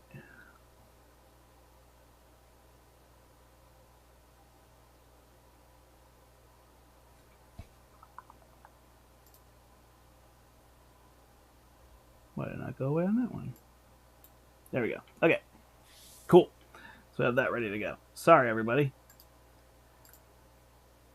Not the best with technology. Okay, here we go. Yeah, we've got this set and ready. So we'll start here, first player again, because it just keeps my life easier. They start at 30, 25 and 5. They start at 31. Let's draw. 1, 2, 3, 4. 1, 2, 3, 4, 5, 6. All right, we've got 2 Light Valinor. We've got this Linden Navigator. I think we're pretty good. That one's going to be tricky to get out. But hopefully we don't need too much right now, so we'll go with it. All right, 1, 2, 3, 4. 1, 2, 3, 4, 5, 6. All right, so a little backwards here. But I like the allies. And Philly will let us go get Killy, so that's going to be pretty strong. So I think we'll keep that. Go from there. All right, so we draw 2, and we discard one of these. I would have liked to see it be the other. Place one person's location in the staging area. Okay, well. Put an ally into play from hand. We'll live without that. All right, gain 1 of each. Over here, we draw a card. Navri's Belt, not my favorite. 1, 2, 3. Oh, we switched these 2 somehow, so let's get that set to what we had. Otherwise, I might forget where things were. Cool. All right, everybody's with me? Yeah, they are. Thanks for joining me, everybody. Cool. All right, let's put some boots on Dane. We are aiming for a 4-player game of Champions on Saturday. We're actually going to try to do the Mojo Mania campaign together, 4-player in Standard, because Standard we should be able to get through at least 2 games on a stream with 4 players in the time that we'll have. So we figured it'd be fun to just kind of do it and have 4 people versus, oh, this is a super challenging thing we're doing or whatever. So that should be Saturday afternoon. Once I get a time confirmed, I will post for that, but you can join us for Champions on Saturday afternoon. All right. Light of Valnor, we will play here on Glorfindel. And then I could look at the top card of my deck. My other option would have been to play this, but that's not great. Maybe I have time on this quest? Feels like I have time. Who knows what's going to pop out. So I'm not going to worry about that, I don't think. Yeah, I think we're good. All right, so now we have to quest. So we'll quest here for 4. We'll quest for 8. We'll quest for 11 against 4. That seems good. Because we can't add a lot anyway. Am I missing anything? Nope. All right, so first one. That deck is upside down. Oh, now the eye's the right way. We're going to get a Soulless Cadaver. Well, what other kind of cadavers are there? While you are engaged with Soulless Cadaver, your deck cannot be searched. When Soulless Cadaver engages you, place each card in your hand with printed cost 2 or less on the bottom of your deck. Ouch. 2 or less on the bottom of your deck. Got it. Well, that's a thing. All right. And the other one is the Drowned Dead. So this one is when Drowned Dead attacks and destroys an ally, place that ally on the bottom of its owner's deck. I don't understand. That doesn't feel like an issue. All right, so 9 versus 11 is 2. So we're going to play, we don't place 2, and then we can travel. So we're going to pick one of these and flip it over. When we flip, while Lush Jungle is in the staging area, characters get -1 and lose range. -1 attack and lose range. After it's flipped over while active, return it to the staging area unless each player exhausts each ready hero he controls. After Lush Jungle is flipped over while active. Okay, so I made it the active. I flipped it over. All right, so because I flipped that, it's going to put 4 on here. 1, 2, 3, 4. 1, 2, 3, 4. I don't have a way to show that to people.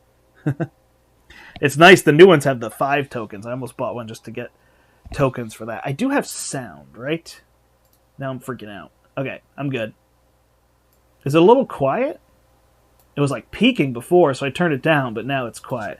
Who knows?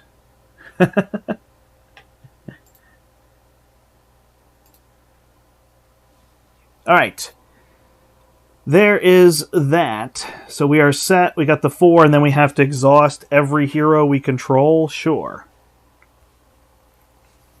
We'll exhaust our heroes to travel there. We won't engage because I don't want to discard all my cards. This one can be blocked, and then it just goes on the bottom. That one's a little weird. Can I just do that? Yeah. So I guess I will pull this one, and I will block it here. And this adds nothing, so this is dead, so it goes on the bottom of my deck.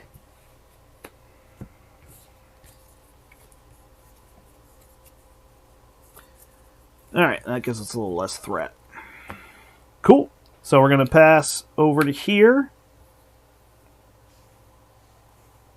Oh, I guess I can do this then. Exhaust. Look at the bottom card of my deck. It is a Silver Harp.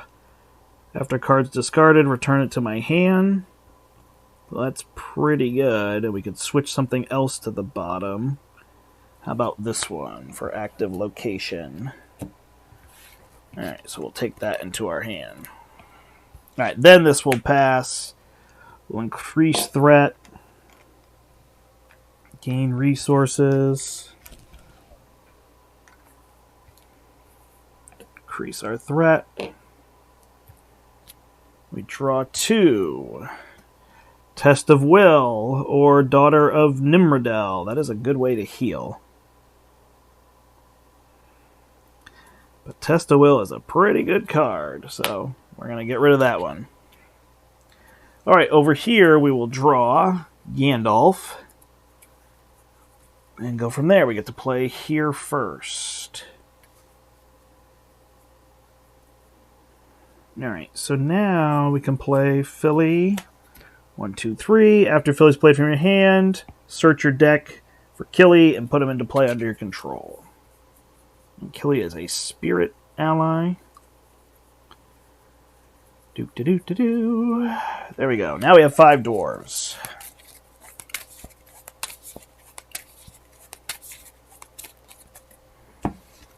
And then in addition, we can play this Miner of the Iron Hills. And then we could try to go get more. Exhaust 2 allies you control. Sure. So we'll exhaust these 2. We'll play a very good tail. And now we look at the top 5 and we can put people into play. 1, 2, 3, 4, 5. Equaled up that cost. So there's that. And then...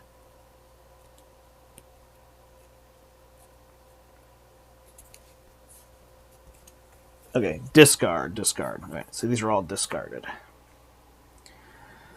Alright, so it didn't quite pay out, but we've got a lot of people here now. Okay.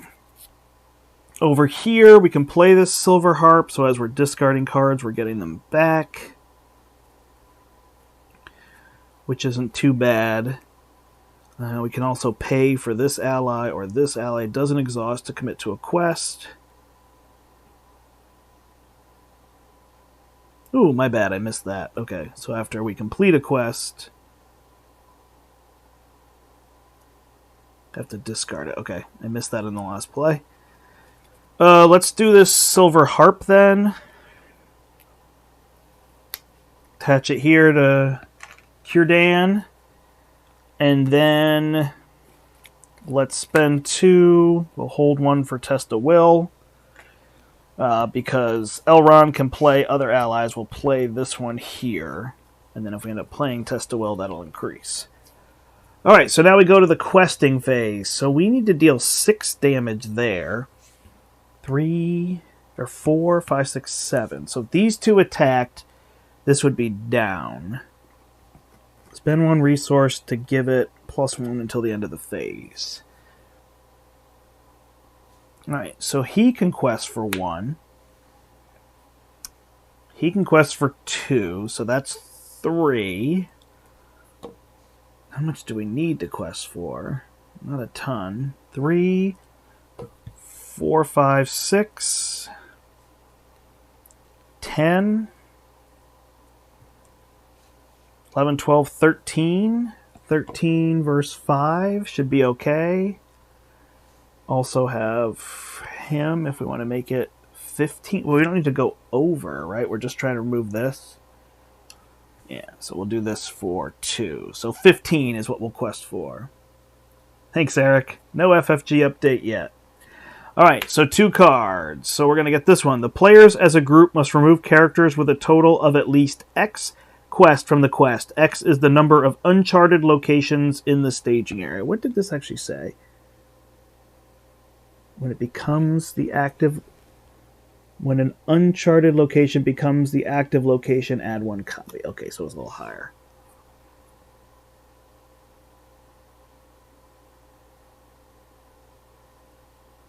Wow, okay. So I have to get rid of 2 questing. Remove characters. So remove doesn't mean remove from play, does it? Oh, it's up. All right. So we'll pause here and see what we get.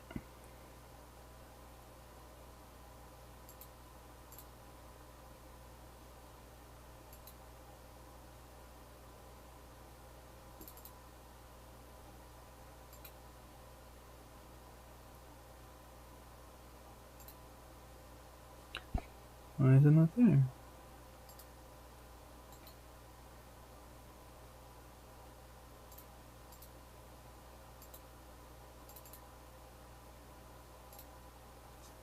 Man, technology hates me, I'm telling you. I got the website. I've got the input. There it is.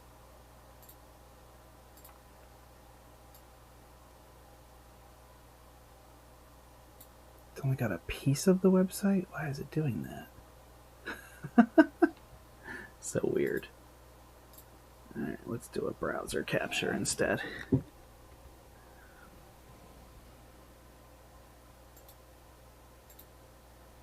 Just turn that off. Browser.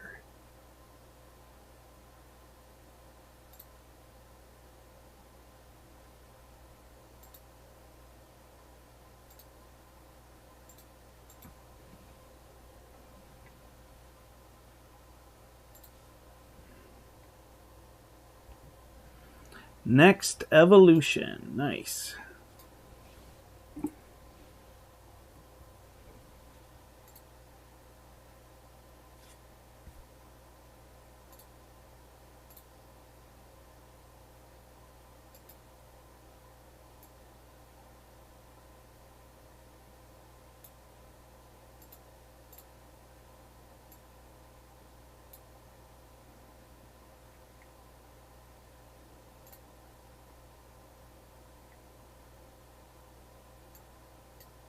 Alright, hopefully we'll see all the things. Ooh, look at that box. Nope. Why are we not seeing that? Oh my gosh.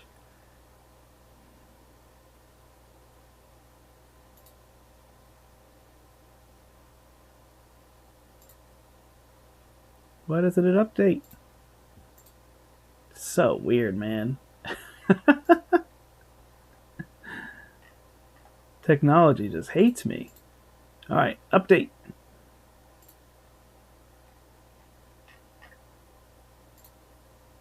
So weird. And that's not what I'm seeing on my end. Is it taking in a different browser?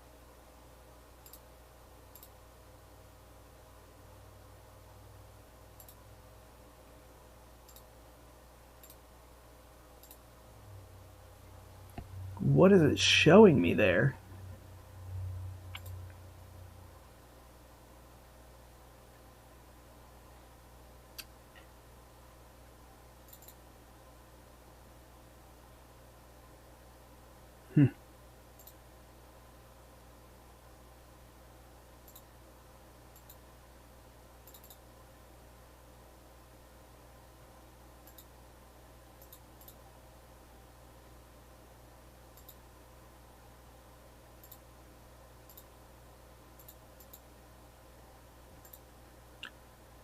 Yeah, no, I'm there. I'm there on my computer. It's just not coming through on here, and I don't know why.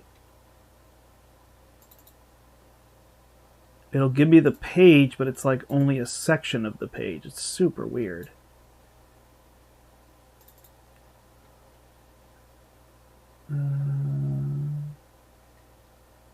Defaults, capture method.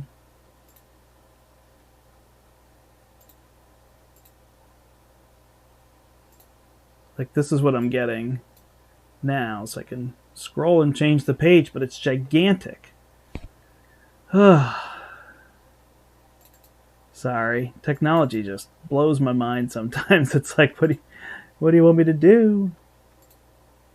What if I do this and I get nothing? What if I do this? Maybe? Why are you giving me a section of that?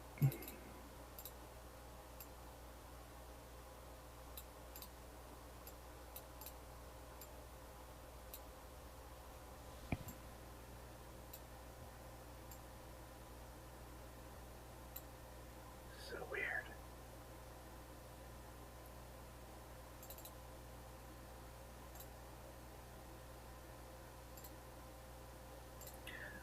Sorry, everybody. I know you've probably read it by now. I'm going to try one more time. Oh, I tell ya. Okay. All right. Here we go. Now I just got to get me back in the picture.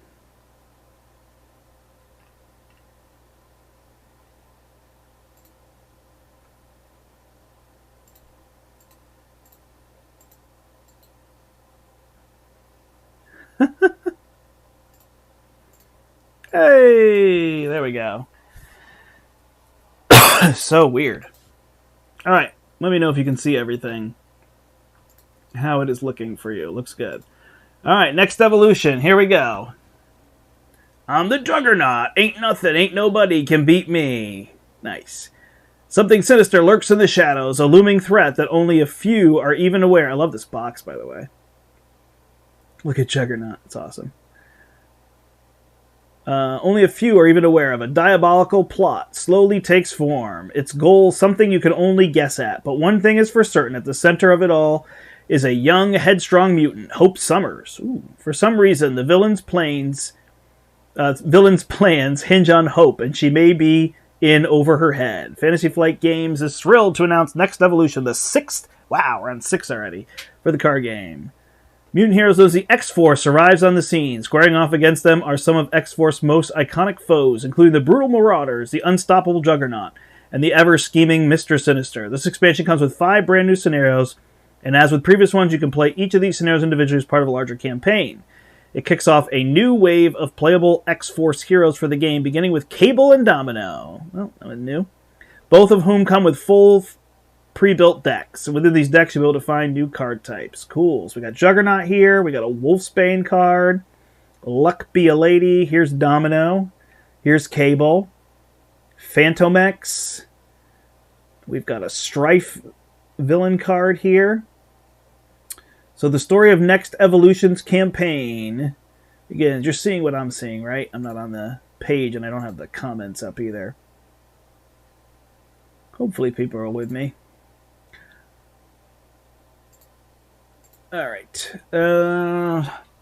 Starts in the tunnels beneath New York City, where a group of mutants known as Morlocks are under attack. Cool. So we've got Blockbuster, Grey Crow, Chimera, Harpoon, Riptide, Arclight, Vertigo. So we've got all these. Oh, these are the Marauders. Okay. Morlock Siege has you and your fellow heroes fending off the Marauders as they attack the Morlock tunnels underneath New York. Each Marauder has different strengths and abilities. For example, Arclight can confuse a character you control. Chimera can drain your mental resources, and Grey Crow can discard your highest cost ally support upgrade from play. Ooh. As for the narrative itself, you'll have to defeat 3 random Marauders in order to claim victory. Okay. All while keeping your Morlock allies safe. And here's a Morlock. 1/1 with 5 health. Does not count against your ally limit. Card abilities cannot remove this ally from play. When an enemy attacks you, it attacks a Morlock you control instead. Marauder will... each routed Marauder will power up the next one. So routed cards under here are not in play. After the villain is defeated, put into play under here. Discard each minion that shares a title with the top villain of the villain deck. That villain is in play. The villain activates against each player in player order. Ooh. Making cards like Bolstered by Wrath. +1/+1. Exhaust a character you control and spend X resources of any type where X is the number of villains under routed. Discard the card. Nice. I'm going to put my phone up here so I can see if people are commenting.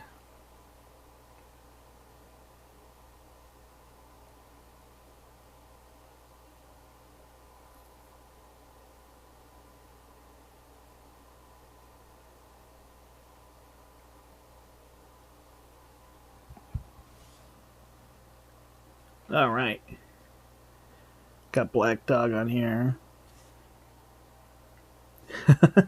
It's all working for you guys, right? You can see what I'm seeing now. Man, like I knew the technology and I clicked the buttons and it's like, it doesn't want to work. All right. Let's see. I didn't click on all those enemies, but we'll kind of keep moving here. You'll have to help the Morlocks hide. So Surge, give 1 Morlock ally a tough status card. Hey, that's cool. Nice. So we actually get bonuses in there. Prevent a mutant massacre. Here's one of theirs. Exhaust a Morlock ally. Shuffle, hide from the encounter discard pile into the encounter deck. Oh, wow. Cool. If there are 3 villains under routed, heroes win. Alright, so here's Hope's Captor. Permanent. When the villain would attack you, if a Marauder minion is engaged with you, the villain schemes instead. The villain would attack you. The villain schemes instead. Okay. When the villain be defeated, reset, attach villain's hit points to its pre-printed hit points set, flip this card, and reveal it. Second scenario, On the Run, also uses the Marauders, but in a completely different way. The Marauders have captured Hope Summers, Cable's adopted daughter, and they're now trying to get away. Unlike the first scenario, only one Marauder serves as the villain this time. Your goal is to defeat the one that is Hope's captor. Thanks, Black Dog. Twice, just like you would a normal villain, while the other Marauders appear as minions that get in your way. After you defeat the villain once, they begin to grow desperate. Oh, we saw this one, okay. Which makes things even tougher. Keep on attacking the villain and stop them from escaping with hope. And there's their card. 9 goes up by 2 a turn. If the villain is defeated, the players win the game. Okay. Here's our Hope Summers card. First player controls Hope Summers. Hope does not count against your ally limit. Hope's Summers' base thwart and base attack are equal to the thwart and attack of your hero. Nice. And here's Juggernaut. Gets +1 attack for each momentum counter here. Place a momentum counter, give him a tough status card. He's got 18 health, it looks like. Juggernaut makes sense to be tough. I don't mind that. It's interesting they did that instead of toughness. Third scenario has you facing off against the unstoppable Juggernaut. A massive brute with extreme strength, Juggernaut gets more dangerous with every momentum counter he builds up. Worse, with his signature helmet attached to him, he gains Stalwart and his attacks gain Overkill. Well, there you go. Spend 3 resources of the same type, remove each momentum counter from Juggernaut, flip this card. While he's exposed, Juggernaut takes extra damage from cards with mental resources printed on them, like the newly rescued Hope Summers. So she'll deal extra damage. Who will assist you for the rest of the campaign, just make sure she doesn't wind up a captive. Hope Summers cannot ready. Exhaust Hope Summers. Yikes. That's a cool card. Kind of taking that away from you, but you can work through it. Alright, a sinister plot. Mr. Sinister. After taking down the Juggernaut, it's finally time to square off against the mastermind behind the plot to capture Hope. Mr. Sinister. Befitting his tendency to incorporate other mutants' DNA in his own genome, Mr. Sinister gradually amasses new powers over the course of the scenario. With the power of flight, his attacks gain Overkill. Well, there you go. You don't want allies to be a thing. He gains increased attack with super strength. Attached villain gains the brute trait and steady. It's not as bad as Overkill. He gains attack and steady with telepathy. Sorry, he gains a boost to his scheme and retaliate. Okay, so that makes sense. So he gets +1 scheme and he gets retaliate with telepathy. The more power he gains, the more Mr. Sinister's genetic mastery and the bigger threat he becomes. So he's going to have all these cards. Crazy. His stats will get very large. 14 health, so he's kind of small. Alright, once you defeated Mr. Sinister, it's time to take on the final boss of the campaign, the cruel clone of Cable, Strife. Yeah, I don't know much about them. Alright, Strife, 1-0. That's not super threatening. While Strife is attacking, he gets +X attack. Well, there you go. Where X is the number of cards of the most common type in your hand. Gotcha. Okay. As a powerful psionic, Strife is skilled at turning the hero's strength against them. Whenever he attacks, he gains bonus attack equal to the number of most common type of card in your hand. The type of card refers to whether the card is an ally, event, resource, so you could kind of spread them out. If you have 3 allies and 2 upgrades in your hand, he gets +3 attack.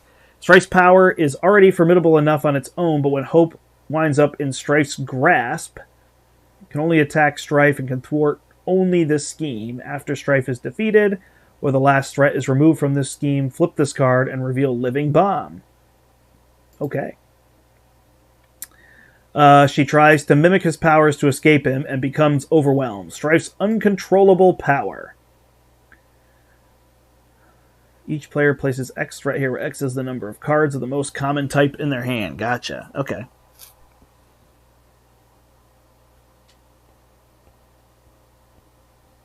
The release date is August, so yeah, they are delaying it. So something like Gen Con. Huh? Alright.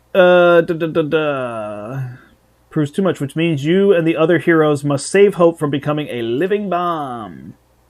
Victory 1. Strife cannot be defeated. Advance the main scheme to stage 2A. This effect cannot be cancelled. Okay. Strife cannot be defeated?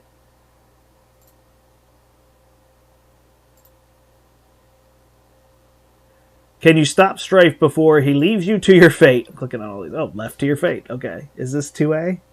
Strife gains Stalwart. Each identity gets +2 hand size. Increase the resource cost to play each card. Whoa! That's brutal. Okay. That's cool, though. They're giving you +2 hand size, so then you have more for what you're going up against. Alright, moving out. With such powerful threats and the crucial need to protect Hope, you will need some skilled heroes to come to your aid. Fortunately, next Evolution comes with 2 powerful members of X-Force ready to jump into the fray from the moment you open the box. May include player side schemes from any aspect in your deck. Alright. Search your deck and discard pile for a player side scheme and put it into play. Well, that sounds good. After Cable defeats a side scheme, ready him once per phase. The first of these heroes is Nathan Summers, better known as Cable. Ravaged by a deadly technovirus, Cable is an unflinching leader who guides X-Force on missions to take out threats before they can strike. Player side schemes represent missions the heroes undertake to aid them in defeating the villain. You put them into play by paying their costs. Nice. So this is in Lord of the Rings. Just like you would any other card. But after that point, they function the same as normal side schemes.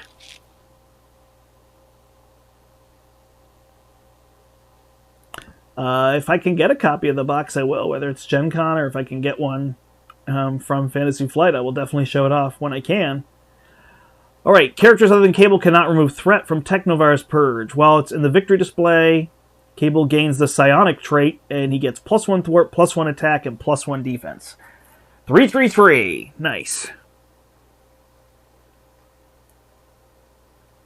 It'd be cool if they added these for players. Or for, like, heroes. Alright, signature side scheme can take a while to clear. But once in the victory display, Cable gains the Psionic trait and a permanent buff. Side scheme can appear in cards such as Call for Backup. Each player may search their deck and discard pile for an ally and put it into play. Well, that's good. Establish Perimeter. Give each identity a tough status card. Well, that's good. Nice. So these have a cost to put out, and then you clear them. Well, that's going to be super fun for multiplayer. Everybody does this? Each player may search their deck and just... Nice. The rest of Cable's kit is no joke either. With Body Slide, change form. Each other player may change the form you are in. Okay. Okay. He can change form and allow each other identity to change with him. And with Precognition, look at the top X cards of the encounter deck, where X is the number of side schemes in the victory display. You may discard one of those cards, put the rest back in any order. Nice. Mind Scan. Remove 3 threat from a scheme. Remove 1 additional threat from that scheme for each side scheme in the victory display.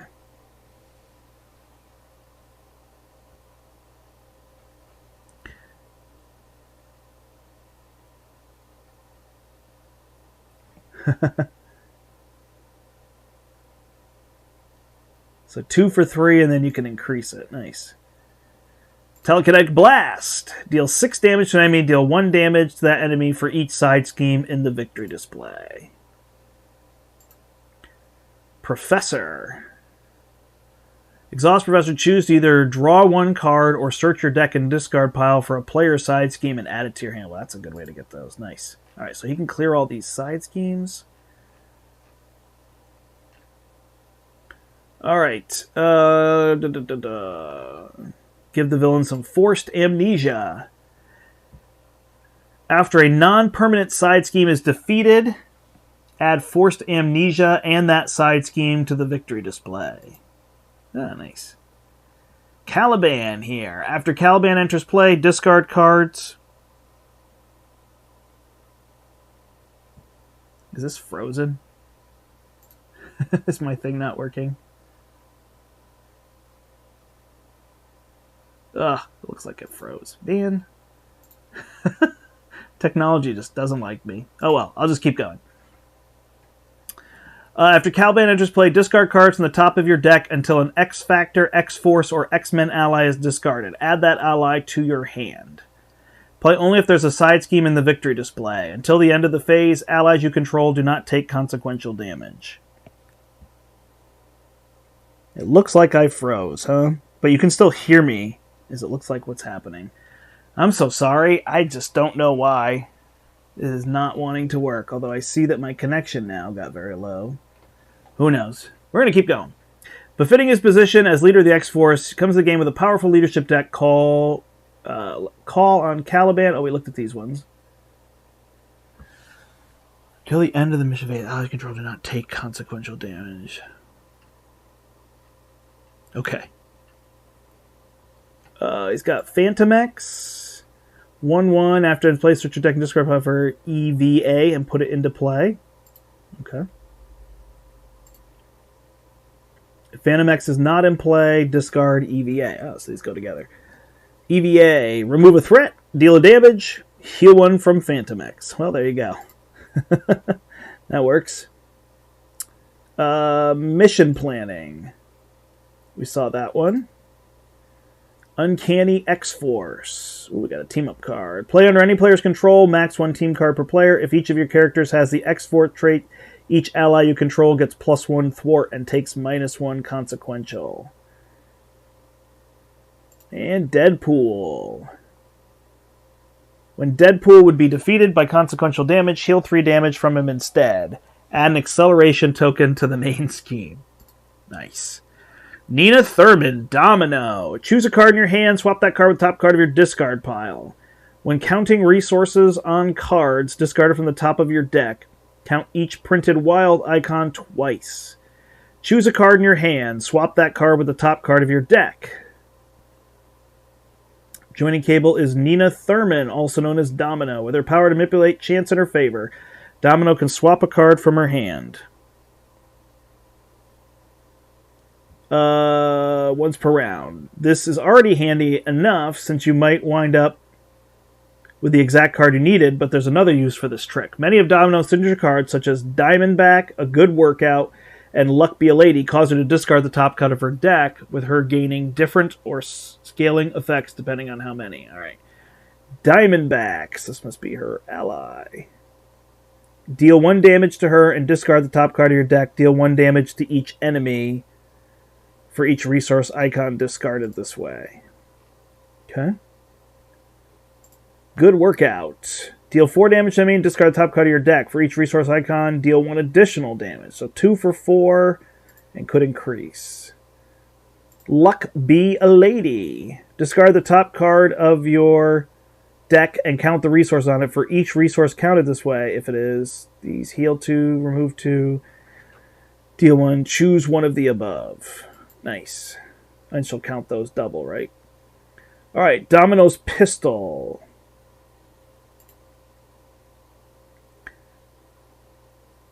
Let you count wild resources twice. 14 out of Domino's 15 signature cards have wild resources. Nice. Alright, that's fun, like Nova. Alright, Exhaust, Domino's Pistol. Choose an enemy and discard the top card of your deck. Deal 1 damage to enemy for each resource icon discarded this way. The attack is ranged. Hey, a weapon that fires at range. Probability Field. When you use a basic power, discard the top card of your deck. You get +1 to that power for this use for each resource icon discarded that way. Nice. Pip the Pug.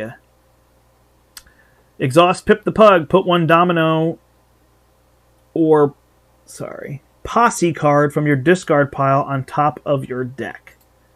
Nice. And then hit the jackpot. Jackpot's got these. After this card is discarded from the top of your deck, shuffle it back into your deck. Nice. So it's got all the resources on it. That's cool. Wolfsbane.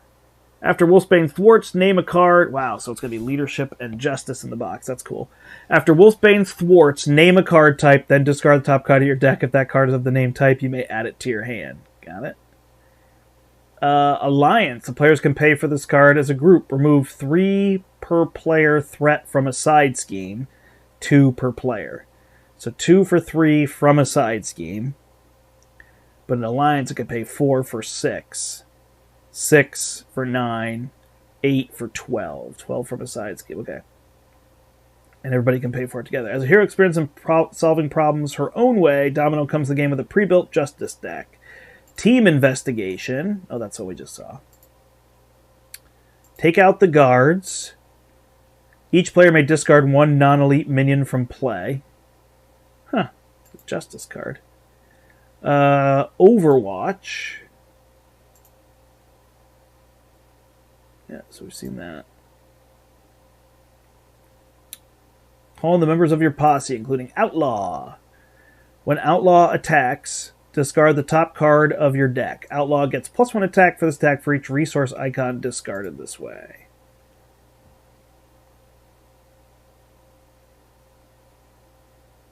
White Fox. After White Fox is discarded from the top of your deck, put her into play under your control. Huh, nice. And, wait, was that one of her? Oh, it's a basic card, okay.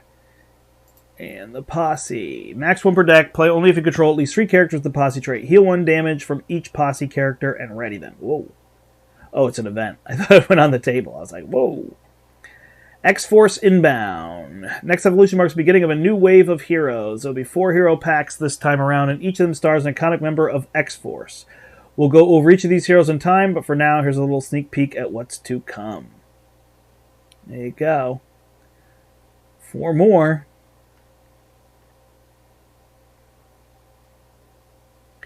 Can you stop the villain Sinister plot and save Hope? Take on new challenges with X-Force when next evolution hits store shelves in August. So we do have a wait. That's a shame. So the news was there to come late. All right.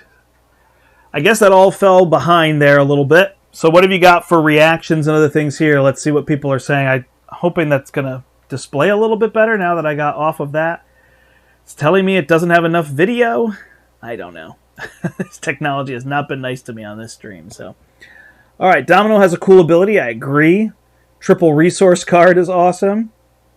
Cards are up on there. Brombe! Brombe is here. Oh my gosh, I was going to message you and make sure you're okay. Are you good, Brombe? I haven't seen you on streams. I haven't seen you in Discord, but I am glad that you are here. Look at my joy. That's real joy. I think my audio is still good. My video looks like it's falling apart. I don't actually think I'm going to finish this Lord of the Rings because I have to eat lunch and get ready for things.